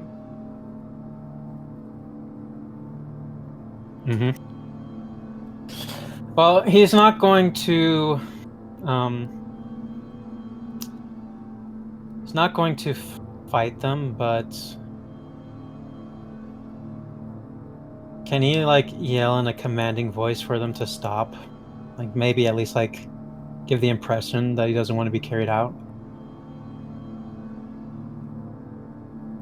Yeah. No roll required. That carries enough force behind it. I mean, your dice pool for charisma and expression is large enough that you can get that across that you do not want to be carried out. And so you shout at them, and they're still carrying you out. They don't seem to care that you don't want to go out. They're taking you out of this home.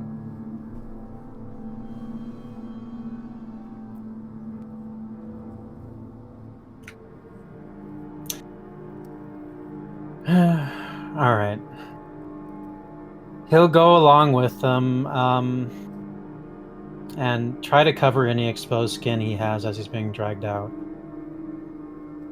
Yeah, it's mostly just like some of your face and the back of your hands, maybe some of your neck. At least cover himself with his cloak or something. Mm-hmm. So they kind of shove you to the ground next to Albert, and they have their arms folded in front of them, trying to figure out what he's saying and what's going on and why you're trying to do all this. They're very confused, but tolerant right now. Well, if they throw Robert to the ground, he'll jump up quickly, and he'll make an offering gesture towards the horse, and just he'll point towards the sun. You know, just basically just saying he wants to just spend the day here. Okay. Give me another charisma expression, difficulty 8. To basically make this argument like horse for shelter now.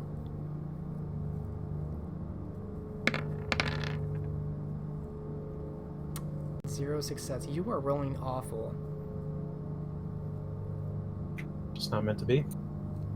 0 successes. Yeah, you're kind of unsurprisingly, like in your desperation, you shout too quickly and gesture too frantically, and they don't know what you're saying, so you don't really do any damage here, but it's not clear what you're trying to arrange.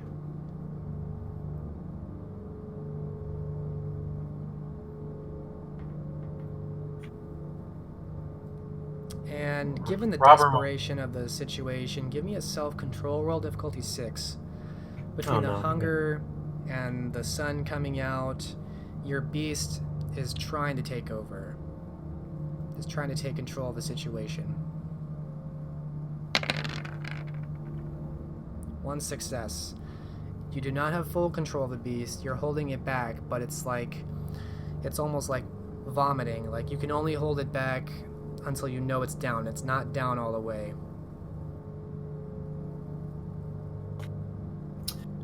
Can he make the same roll he just did at just like a higher difficulty or something? Yes, you can try that again, difficulty 9.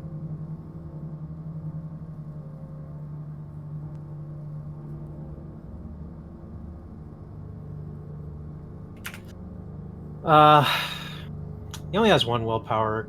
Can I spend that?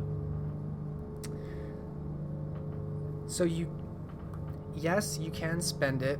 If you are out of willpower, you will not have enough drive to really do anything except save your own life. until you regain a point of willpower. So in this situation, that might save you for the day, but come tomorrow evening, you will not really be able to do much of anything until or unless you regain that willpower point.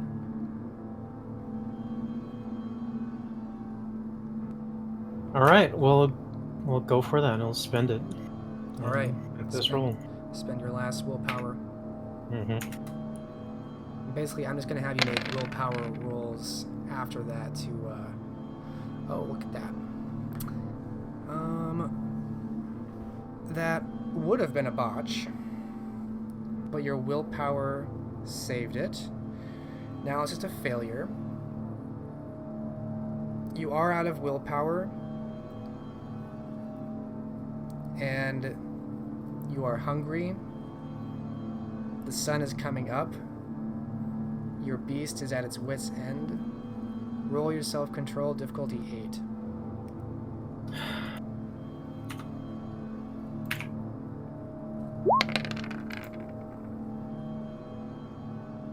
Alright, you've netted 2 successes. You're still holding it back.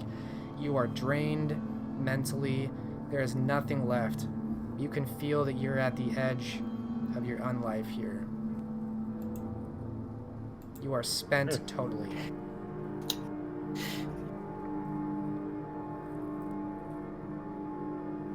They're trying to shout at you, and Albert's trying to shout. There's a lot of noise and chaos. What does Robert do?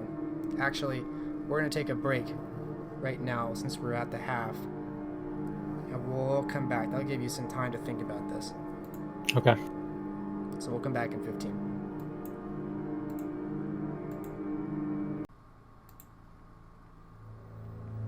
Elined, we come back to you. It is still August 1456. So you've spoken with Ragna, you've spoken with Rothschild. What will Elined do at this point? Make travel arrangements to go to London. Alright.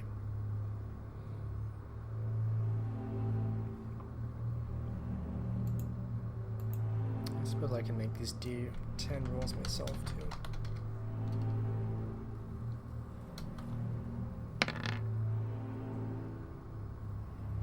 Alright. Another, I don't know, approximately fortnight, maybe less, passes, and you return to London from your journey north. And just as Ragna told you, news is already spreading of the moratorium on travel between cities. It's very unusual now to see anyone entering the streets that was not already there. Except you, of course. You, with your ring, no one questions. The prince certainly won't question. A gauntlet lord. Returning, moving abroad.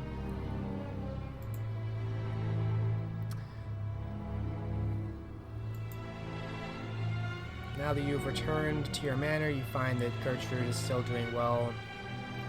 Everything seems to be, for the most part, as it was. But since Nicholas is in this city and seen, maybe not seen, but certainly in the city, I may limit how much farther you get ahead. Her main goal here was to speak with Cornelius.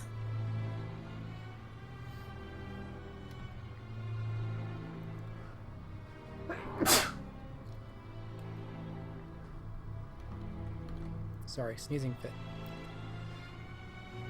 Alright. You find Cornelius in one of the higher guest rooms of your London home. He seems to be going over maps and looking through books of history, perhaps. And he sees you enter, pushes himself away from the table, and presses himself up on the table, looking across, and gives you a polite smile. My lady, what can I do for you this night?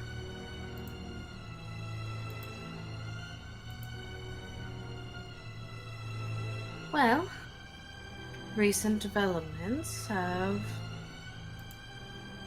led me to discover that I need the assistance of someone more experienced in the socials fields than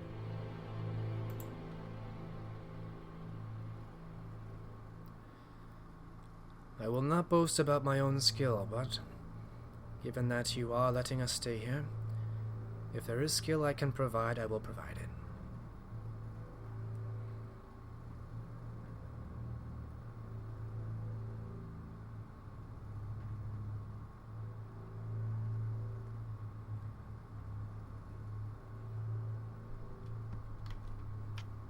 I need to be able to convince the lords that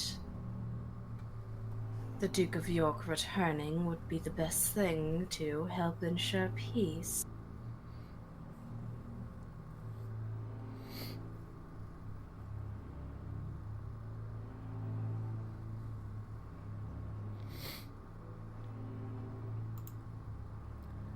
That is quite a task you have ahead of you. Indeed it is. So you wish to sway the public opinion then? Yes. And something I figured you might be interested.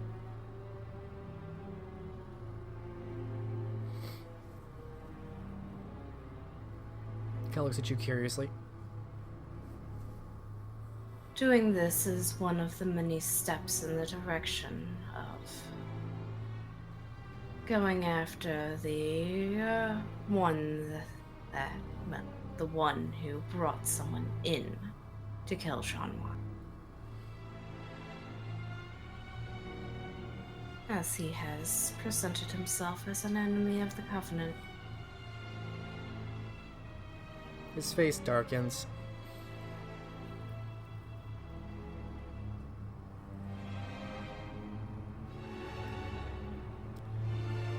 I see. Well, if it were me, I wish to sway the public of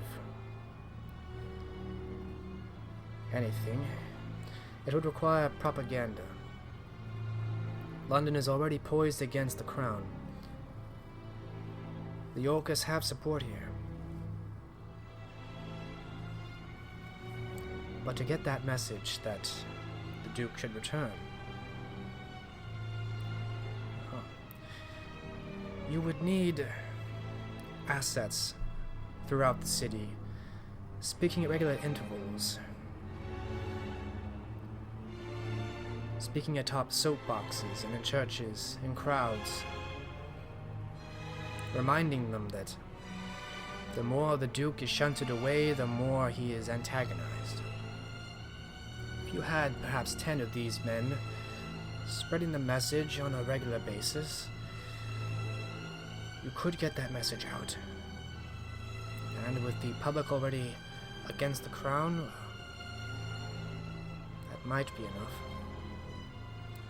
At least it would put pressure on the crown to consider it.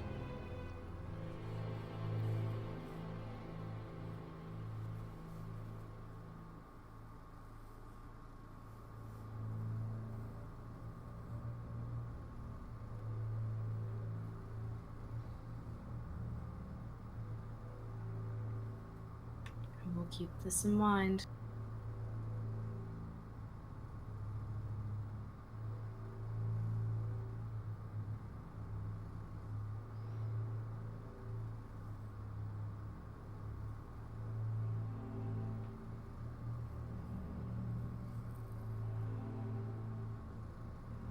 Normally this is a matter I leave to Robert, but he is not around. Yes, he has been gone some time now.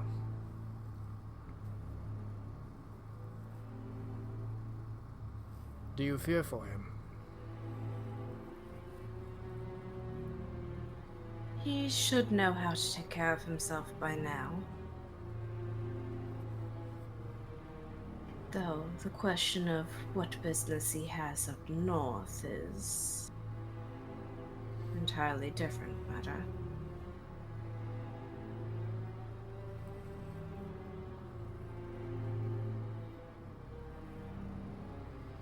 He kind of shrugs as he paces the room.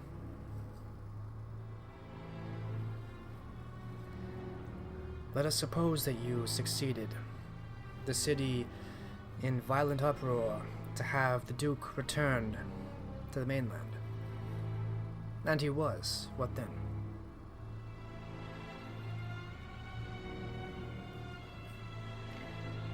Then it would be much easier to make the current tensions worse. Inflame the war. And kite the war down to the target. I can say, while the public would put pressure on the crown to put pen to paper, may require some nobles suggesting this in the king's ear. Nobles he would listen to, even in Coventry. He and the Queen have taken shelter away from London, up in the Midlands, but he is still visited by nobles. Getting that message to the nobles that would reach him. He nods a couple times. That is your best bet.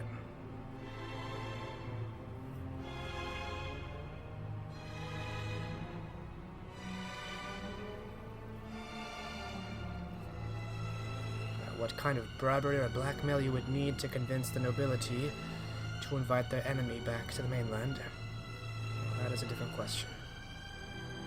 But certainly no nobles that keep the king's counsel would be friends of the Duke.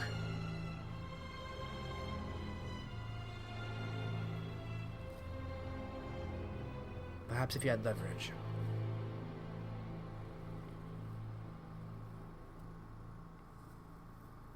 Blackmail is often the best type of that. Many nobles will change their minds for enough coin.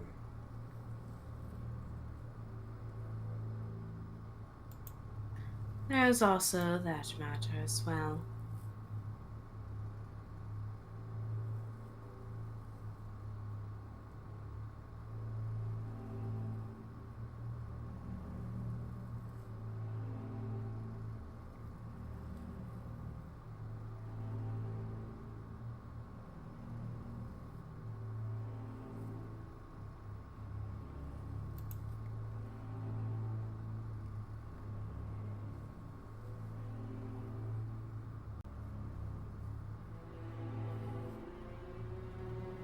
And coin has the less likely result of a backlash.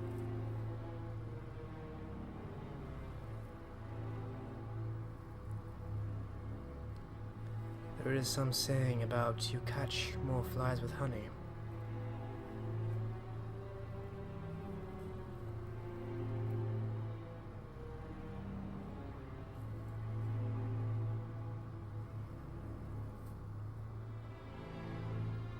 My master Jean-Marc did several similar stunts, maneuvers to get favorable noblemen into the courts that he wished to have them, so that legal decisions would always be in his favor.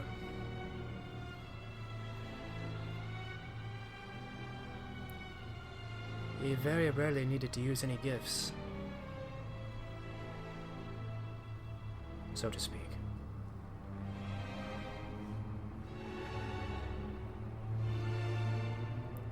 He reserved the use of his vampiric gifts for the most obstinate, and only very sparingly. He was very cunning about the hunters.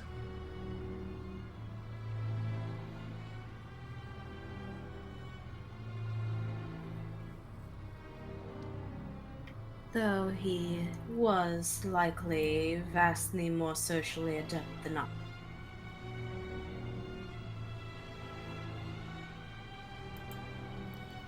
Perhaps so. I suspect he had you beat in age by some centuries.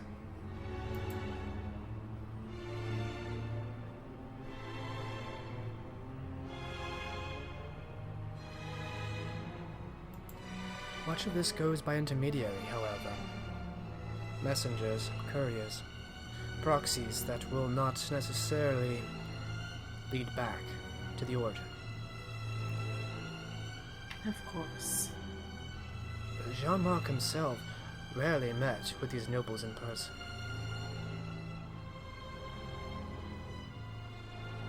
Perhaps if you fancy yourself better at penmanship, you might consider the more indirect route than personal meetings.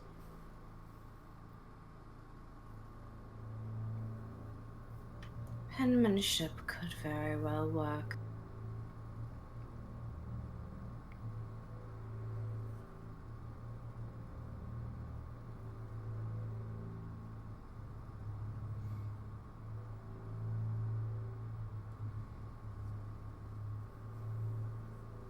I thank you for your advice. He bows his head respectfully.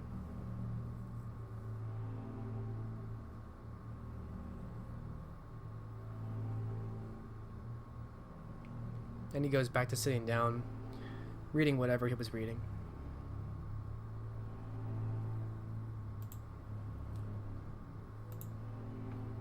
All right.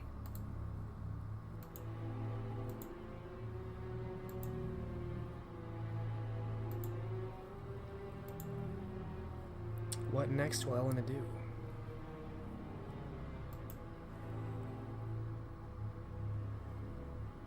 Next thing she'd likely do, I'm going to put a pause on because the player is not here, and move to the thing beyond that, which is trying to pin a poem that will incite that level of support. So create a poem that can be spoken to the public to build support for bringing the Duke back. Yes, it can be given out to performers. Okay. I will take an intelligence expression, standard difficulty. Number of successes you get will determine how evocative this is.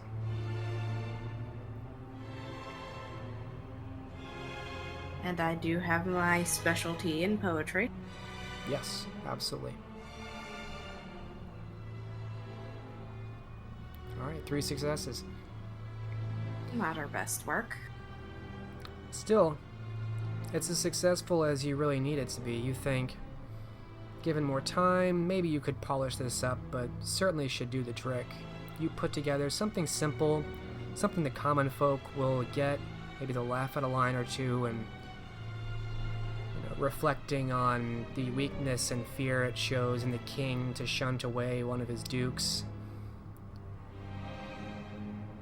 It's effective, and it'll suit your purposes. Who do you give this to?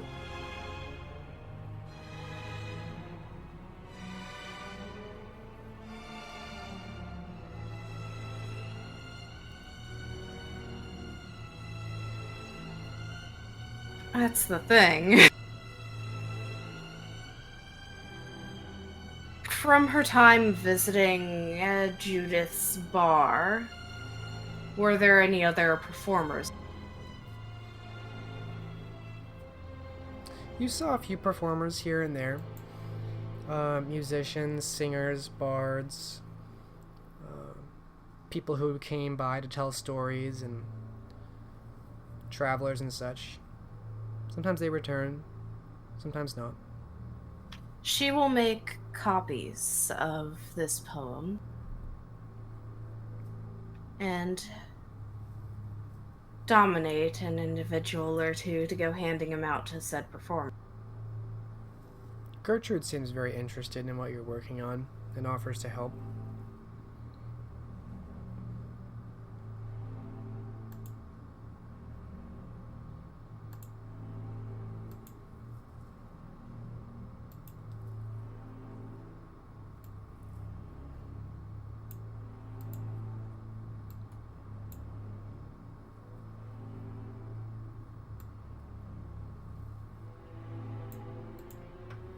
Unless you want to keep her out of it.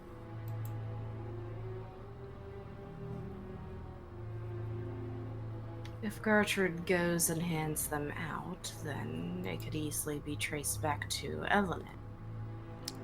Oh, she'll help you transcribe some of them. Oh, yeah, she can do that. She kind of remarks that it seems like a very cunning move to indirectly bring the Duke back, and is very joyful in transcribing this for you. So together you put down a couple dozen copies of this, and to dominate a couple people to spread these out during the day. Let me see. What level dominate do you want to use?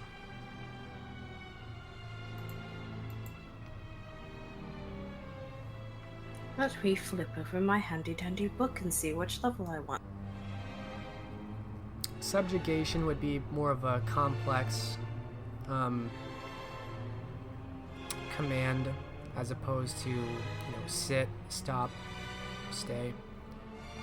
If you want to tell them to deliver these pamphlets at noon tomorrow, you could do that with subjugation. Probably going to be your best bet. Conditioning, Alright. I don't think you'd really get much use. Yeah, conditioning's extended. Okay, so manipulation leadership, difficulty 6. Number of successes will determine how ingrained this dominate is.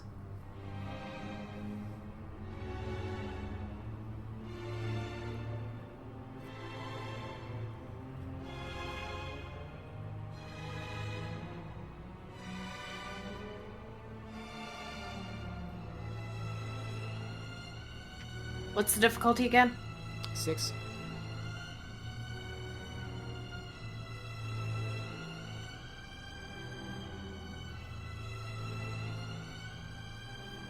Alright.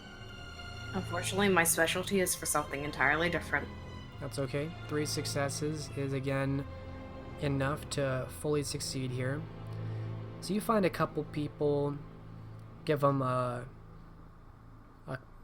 handful of these, and instill this message and you just want them to deliver the poems? Deliver the poems to different performers so it can be properly spread among the public. Okay. Yeah, you feel like there's a good chance that this will be spread. Could take some time. Take some time to get it to the performers, and for performers to read it aloud to groups, and for the groups of people to build this growing resentment of the kings shunting the Duke away. So you'll be waiting on this for a little bit. Is there anything Elined is doing in the meantime while she's waiting on this?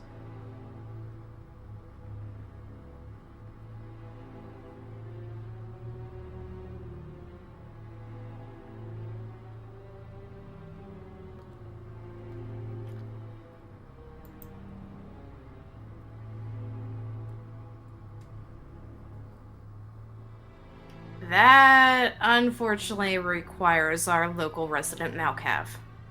Okay. Well, that's fine.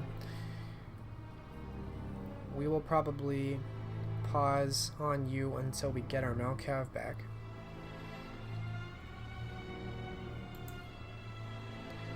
And we pause on you. We will come back and check in on Robert.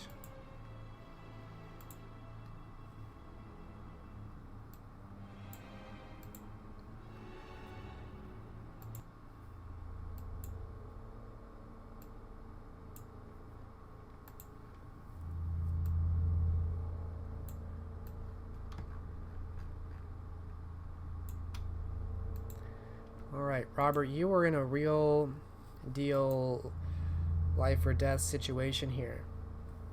You are completely spent mentally. You're very hungry. You have nowhere to stay for the coming day, which is imminently upon you. There is this village of maybe 12 people, not counting the refugees you've just brought over.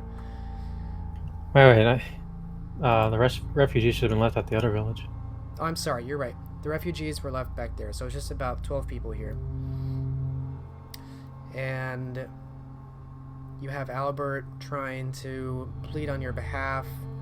It's not working. You're not able to focus enough to convince them of your intention. How many coins does Robert still have?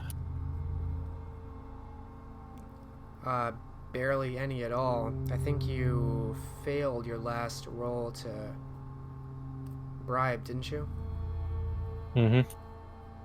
So you might have, like, literally a handful of a few silver, which still may be more than what they have, but not much. Robert's going to take his pouch off and try to identify the woman he almost bumped into going into the tent. You see her standing just askance just beside one of these men. It's like a group of 3 men that's not circled and surrounded you, but standing kind of like as a line between you and more of the homes. So the woman's just behind him.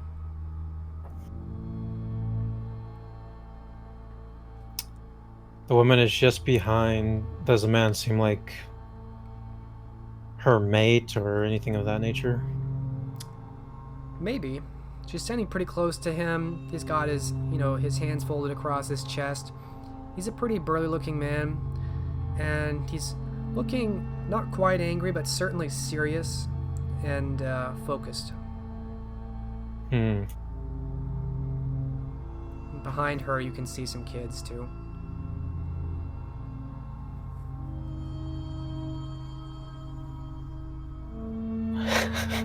All right, well, Robert is going to being able to think of anything else. He'll take his pouch out, hand it, or start walking slowly towards a woman with the pouch, offer it out of his hand.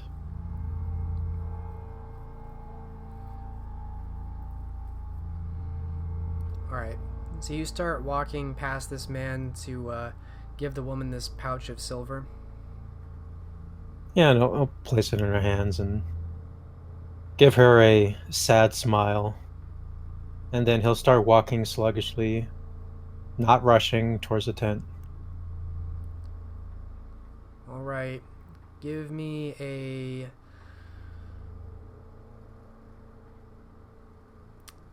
appearance etiquette roll. Difficulty here is going to be 8. Your monstrous appearance from your low humanity. Oh, then I spend blood to improve that? You can spend blood to appear human. You're... I already did that, though. Yeah, you did that. That doesn't take away from how monstrous you look. You now have blood in your face. Like, you have color, but you still have a face that looks slightly inhuman. Like, at baseline, if you had no humanity penalties, you're still pale looking. Like, you're still dead. You're cold to the touch. So you took care of that, but your low humanity makes you look more inhuman, and that has to do with humanity. Does Blush of Help help at all? It helps you look a little bit better, but it's a straight up difficulty increase when your humanity drops below 4. Okay, alright. So, difficulty 8, appearance etiquette.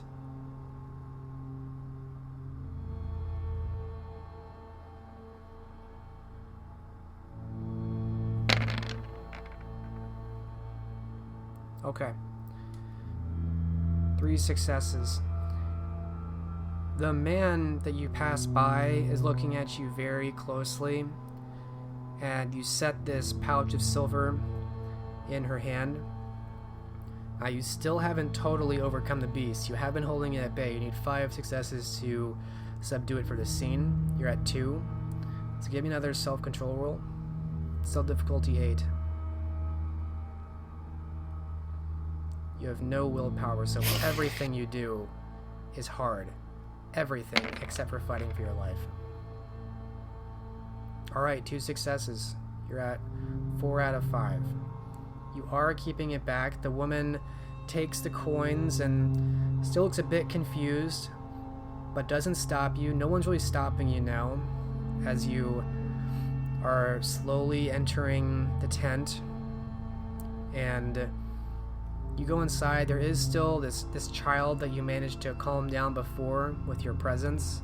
He doesn't seem to be that scared of you. And, you know, there are a couple cloth bedrolls that are kind of rolled out, some furs. It's pretty cozy in here.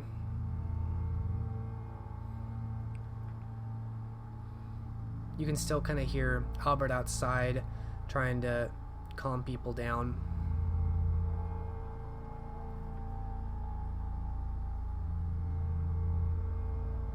Do you need another self-control roll for me or something?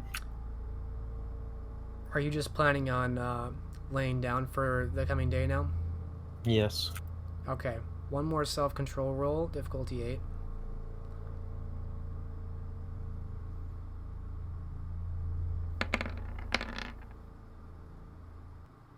Two successes. Alright, you subdue the beast entirely. You manage to keep it down. Despite your hunger and your mental exhaustion, you keep it together. The child looks at you curiously, but not afraid.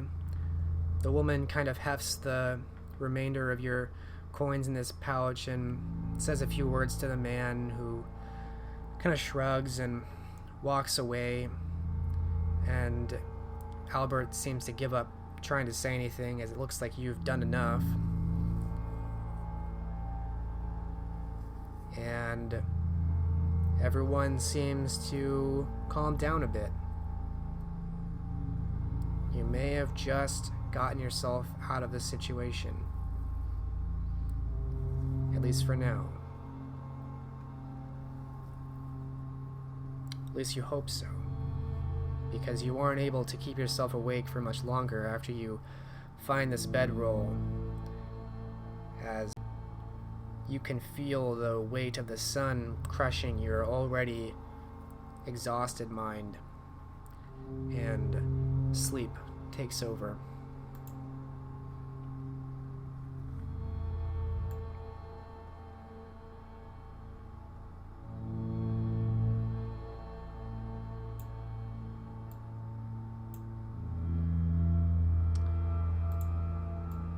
Full day goes by.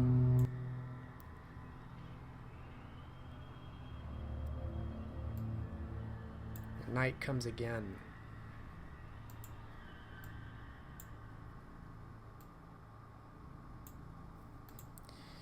You awaken very late into the evening, even more exhausted than you were.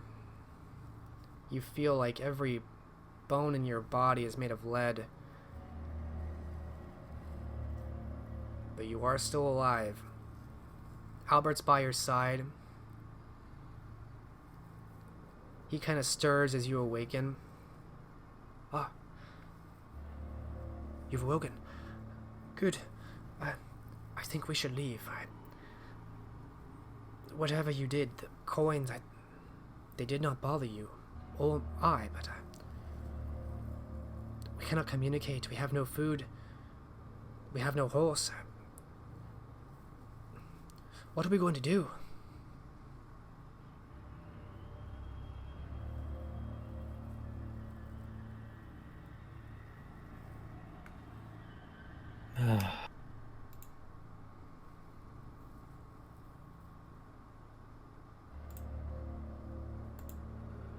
I don't know.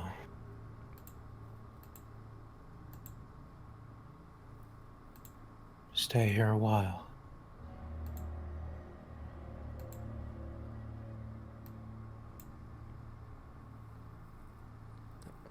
stay here a while. I did not bring enough provisions for that. I imagine the hospitality will end sooner rather than later.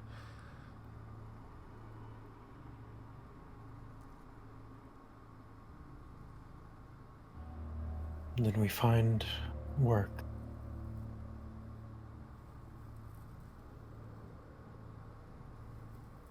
Work for these pagans?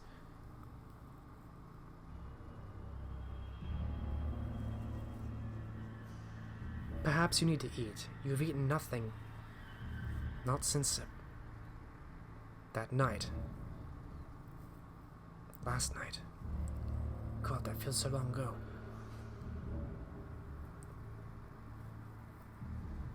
Will you not explain what you did?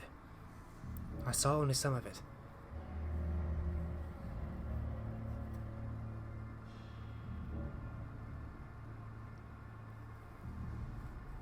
In time. But food is necessary. On that note, you do spend another blood point just waking for the day. Took it off already. You are very hungry right now. And it seems like the voices, you two talking, has drawn some attention. You can see the opening of the tent, this small kind of hay building that you're in. The cloth tent opens and you see the same small child kind of poke his head in out of curiosity.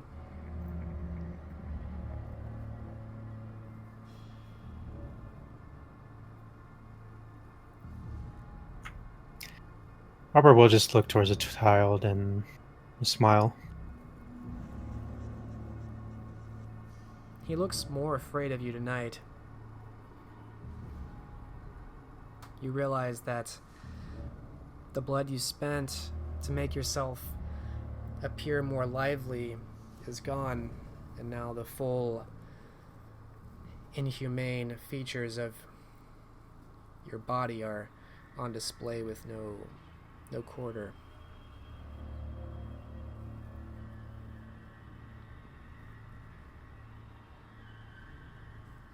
He starts to back away. Make a self-control roll difficulty 6. It's an easy meal. So is Albert, now that you think about it. 1 success. The beast is close. It has remained close. You're holding it back for now, but how long can you hold it back?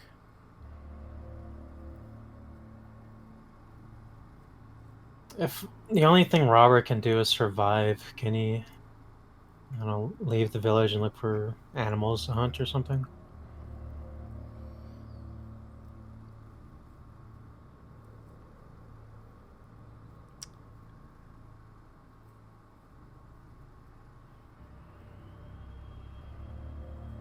I believe at 0 willpower, the only thing you can do... So you can try to do things, it just requires willpower rolls based on your total willpower. Okay. And so that can be difficult, but not impossible. Otherwise, to fight for your life, you don't have to make willpower rolls.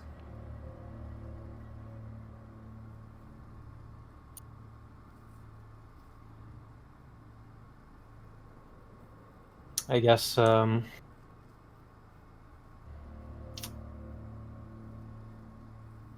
it worth, calling in his nature at this point? With his previous action, you think that would be worth a willpower? At the other village? Let's see. I will give that to you, actually. Your nature is fulfilled by making amends for the wrongs you've done, and you definitely did that. I mean, so far as you know, you made amends. I will give you a willpower back for the effort you went to get the other refugees taken care of. Okay. So you have 1 willpower. Don't spend it all in one place. Robert will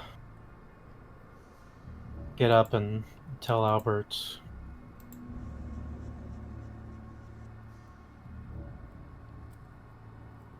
I need food, but it must be fresh game we can offer.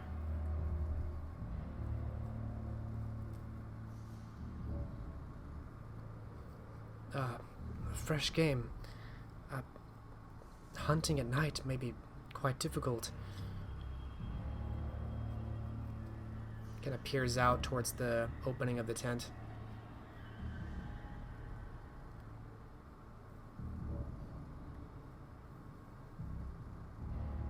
Worry not. Perhaps it is even best you stay here.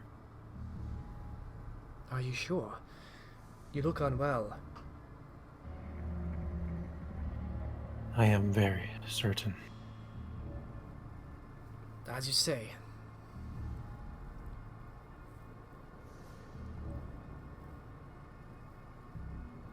Very good. We will complete this journey after all. A glimmer of hope returns to his eyes.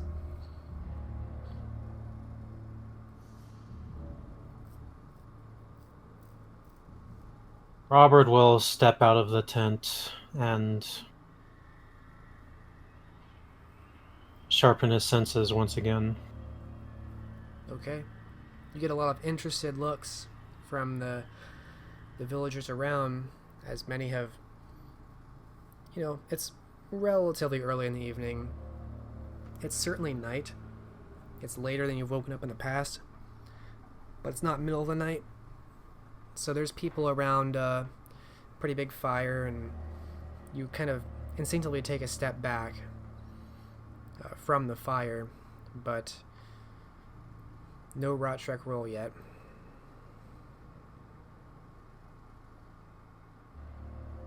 Everyone's quiet. Everyone seems to be giving you space since you paid a full of silver to stay there.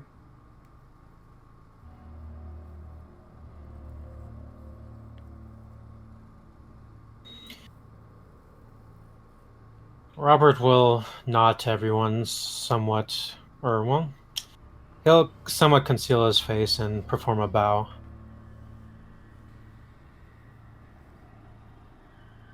Okay. You do that. Everyone is continuing to watch you, giving you space. Seems like, you hear some muttering here and there, people speaking to each other. More curiosity, mild concern. But certainly no one aggressive.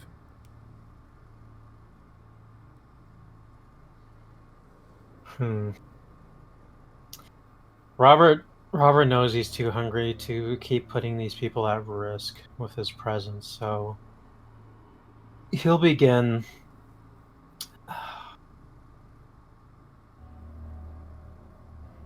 How late into the night is it? We're gonna say like 10 o'clock. Alright. He'll head out and start looking for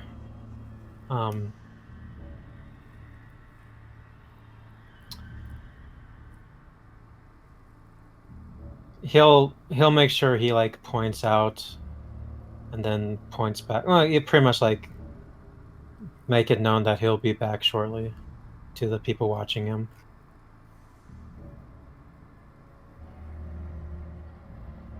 Alright, you make a few gestures. They've been confused by you in the past. They're not really sure what you mean, you think. But, again, looks like Albert's staying behind, so they always kind of watch you leave and don't really say anything. A lot of confusion on their faces. Alright. As soon as Robert's out there, he'll He'll try to find, I don't know, tracks, something that he could use to maybe follow some sort of animal, something.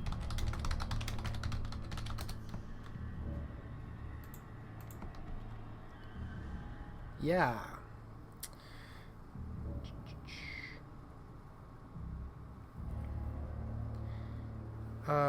So you want to look for tracks to hunt animals. Mm-hmm. Just checking. Doing a little bit of reading.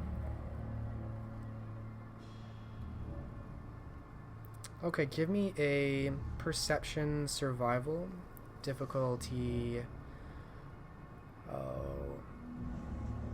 We'll make this 7. And you don't have survival, right? Nope. Okay, so difficulty 8. But if you are using auspex, I will let you decrease by your auspex. That's what we'll do.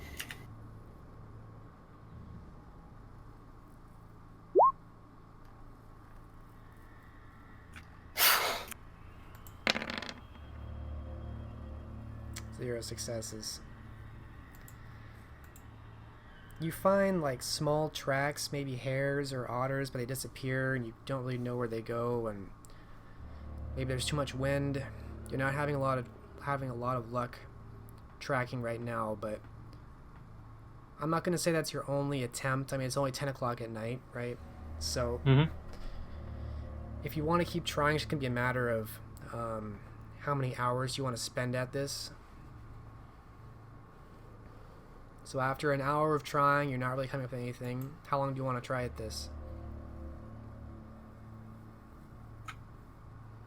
Let's say maximum 4 hours. Okay, so I'll let you make 3 more rolls. Well, you know, up Difficulty to 3 hits, so you're fine. No, you're not under the same time pressure you were before, like not trying to get it done right this second. So this is more just like overtime. Okay, so after the second hour, you find more success. You do find some larger tracks that look like they are some otters following along the coast, and in fact, you find a pretty big group of them kind of piled up together. At first, it's like a silhouette of darkness, but you can tell by a little bit of moonlight that there's some motion, and sure enough, there's some otters out there.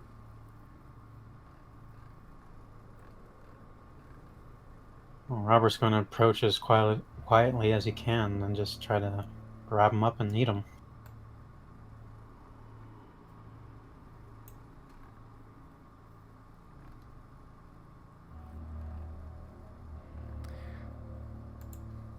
Alright, so you're just gonna run up to these otters and start feeding? Yeah, quietly. Oh, quietly? Okay. Dexterity stealth. Difficulty 7.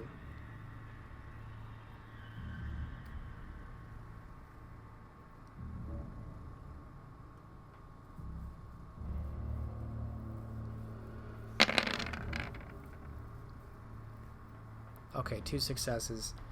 You successfully move up, use the sound of the waves and the wind to mask your movement and stay downwind.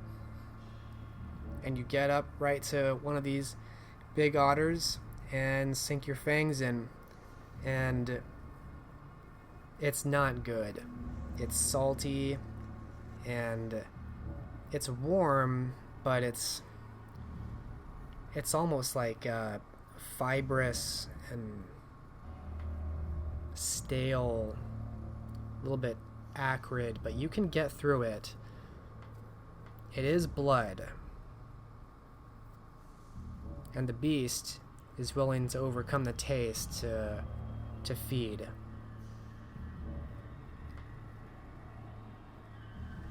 You drain this thing of 5 points worth of vitae over maybe 10 seconds. It makes a few kind of trembling motions, a couple sounds that causes other otters to wake up and notice you and kind of scurry away. But you gain 5 vitae by the end of it.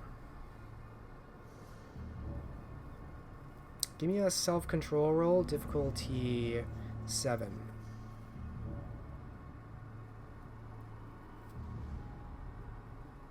Because you were very hungry when you started feeding. That is a botch. Mm-hmm. So you lift yourself up from this seal and at full unnatural speed chase these things down one by one and just tear them apart, gorging yourself on their stagnant, salty blood. As bad as it is, the beast has been held down too long and is unleashed. And you leave a sight of bloody carnage on the coast here of dead otters. Although you are at full blood by the end of it. This all takes about an hour, just this bloodbath of otter death. You don't feel too bad about it, as it's just animals, fortunately. But it's quite a scene.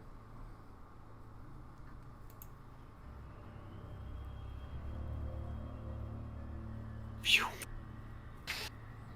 Well, Robert, having regained sense, is just visibly relieved he didn't lose his control in that town again.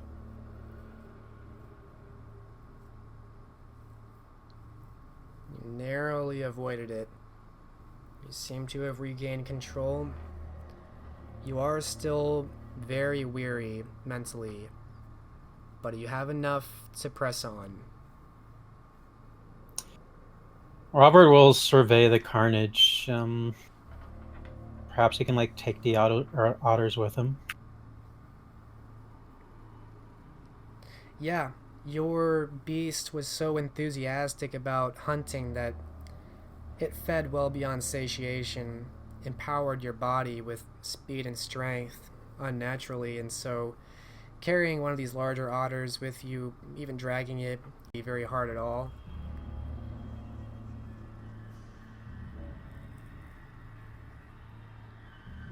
Alright, well, he'll carry as much as he can back to the village.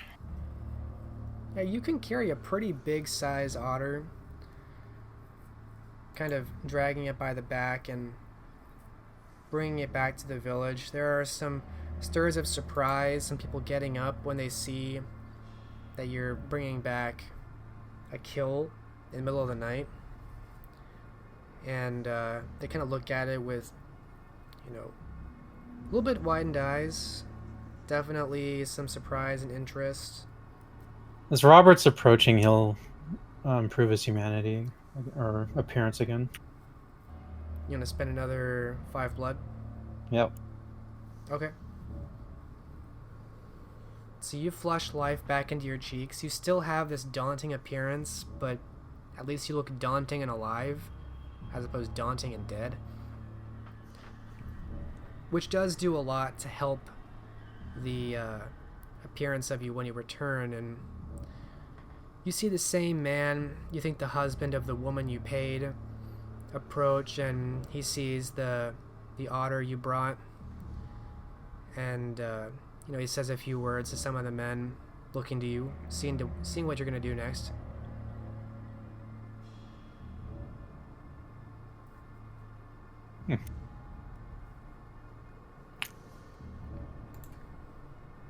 He'll offer it to the man and point towards the campfire.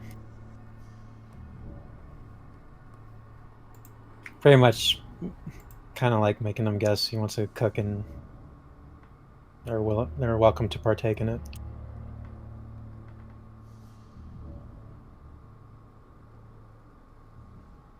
Yeah, I'm going to say you brought back actually quite a few otters because they're not that big, right? Yeah, not massive. The way you're describing them, I'm thinking they're maybe sea lions or something.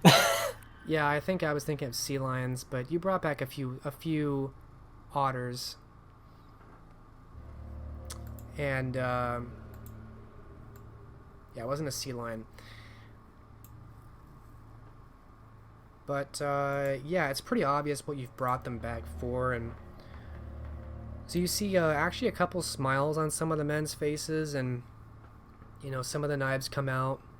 They quickly start taking them to the rack to be skinned and gutted and such, and there's kind of a flurry of activity. They want to make use of the skin and the bone and the meat, and you can tell already you've definitely gained some points here, some favor.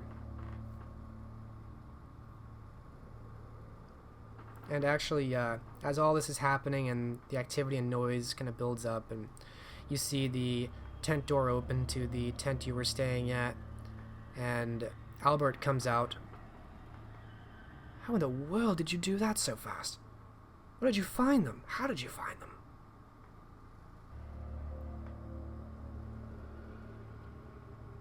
The Lord provides. My God.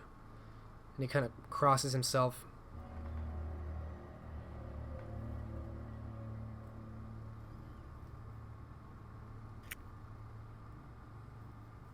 I think we may be able to stay a while. Perhaps now, yes. You'll have to tell me how to hunt one night. Clearly, night hunting seems to be more favorable than day.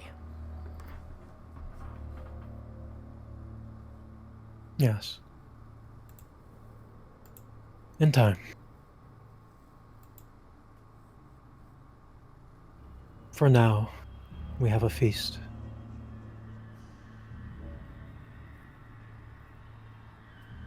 He smiles and nods. Over the next couple hours, they finish skinning and gutting and making use of everything they can in these otters, and they actually cook up one of them, and some of the meats passed around. They're obviously very careful with what they make use of. I mean, you brought back, with all of your strength, you brought back, I would say, a pretty good number of them, actually. And so there's food aplenty. Even Albert's getting to eat some of this.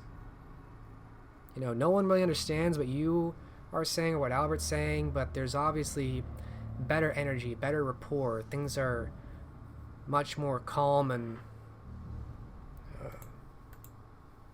even favorful and friendly than they were yesterday at dawn.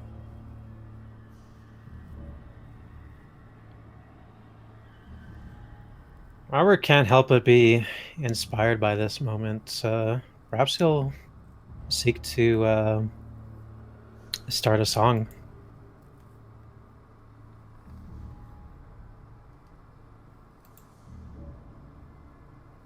Absolutely, you can definitely do that. Give me a charisma expression, standard difficulty.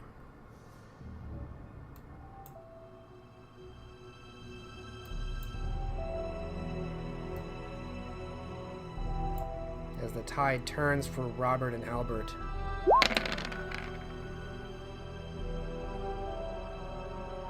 Wow. What's your specialty?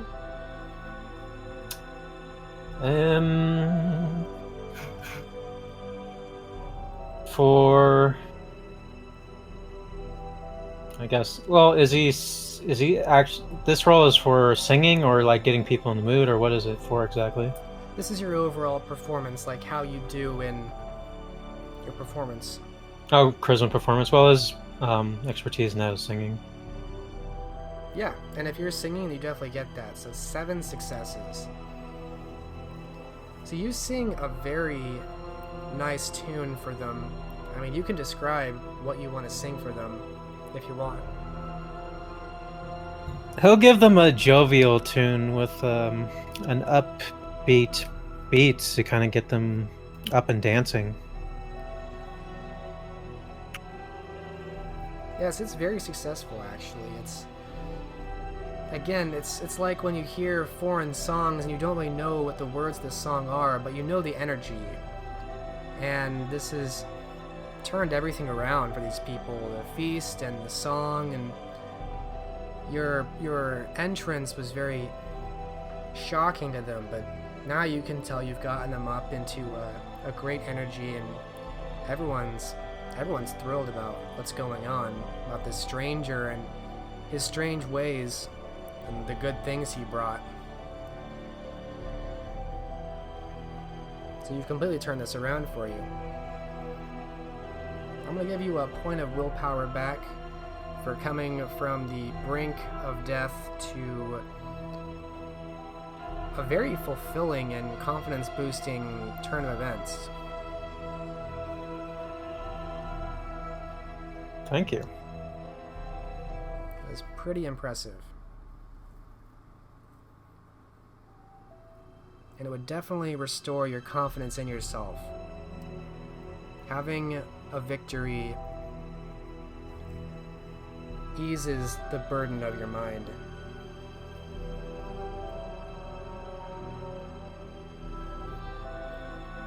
You think with your success here, you could probably stay here quite a while if you wanted.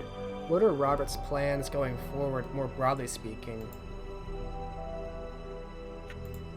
Well, recalling the details he was told about the direction to go, how much further away? Not much further now that you're on this side and they're on this island. It'd be half a night's ride. And are there no other towns in that direction? Not really.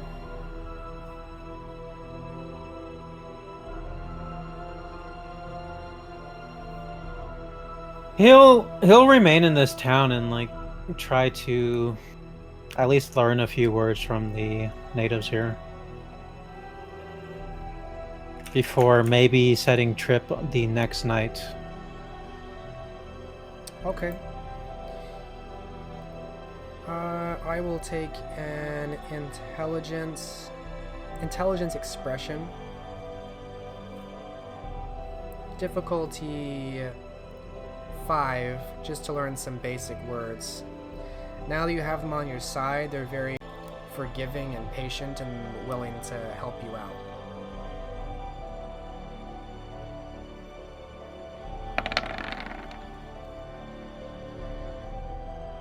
Alright, at least 2 successes. Yeah, you cannot speak the language, but you know enough basic words like food, shelter, rest, hunt, sea, land, things like that, where you could probably convey an idea to them, or vice versa. All right.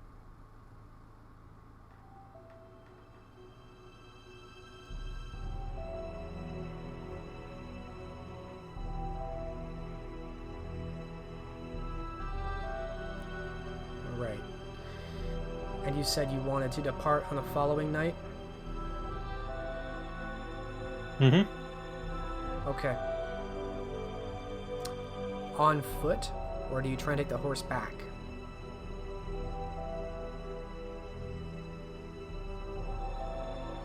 How long would this trip take on foot? On foot, it would take most of the night, which means by the time you got out there, it wouldn't be dawn, but you would have maybe a couple hours to find something. So before he goes out, he'll try to ask if there's shelter in the direction of where he's planning on going. Okay. That anyone knows of in the village. It takes a while, using kind of pictures and the words you know, to ask what you're asking, but eventually the husband you met before he kind of like draws in the sand a crude map of the coast, makes little waves for the water and a little circle for where you're at, and he draws a small cave very close to where you're going. that you would never have known about if you hadn't asked about it or researched it or something. That would be very well hidden, kind of up against the water, like against the ridge. It's there, hard to get to, but you could climb down to it.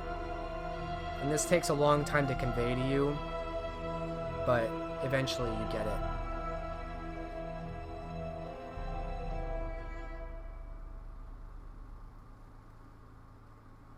Robert will certainly thank this man, for he has been extremely helpful.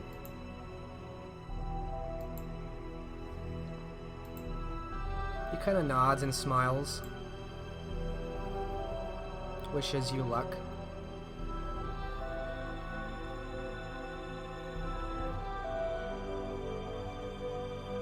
And he'll take Albert with him.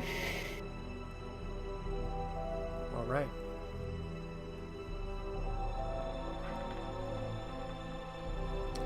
Albert's thoroughly impressed by all you've accomplished here. And the two of you set off at the beginning of the next night. So you will be at 9 blood, I believe. Or at least one less than you were after whatever. Mm-hmm. And you have a choice. We can probably pause the session here. It'd be probably a good breaking point and finish it next game. Or if you want, we can continue on with the scene. Because Sarah is kind of stuck until we get Scott back.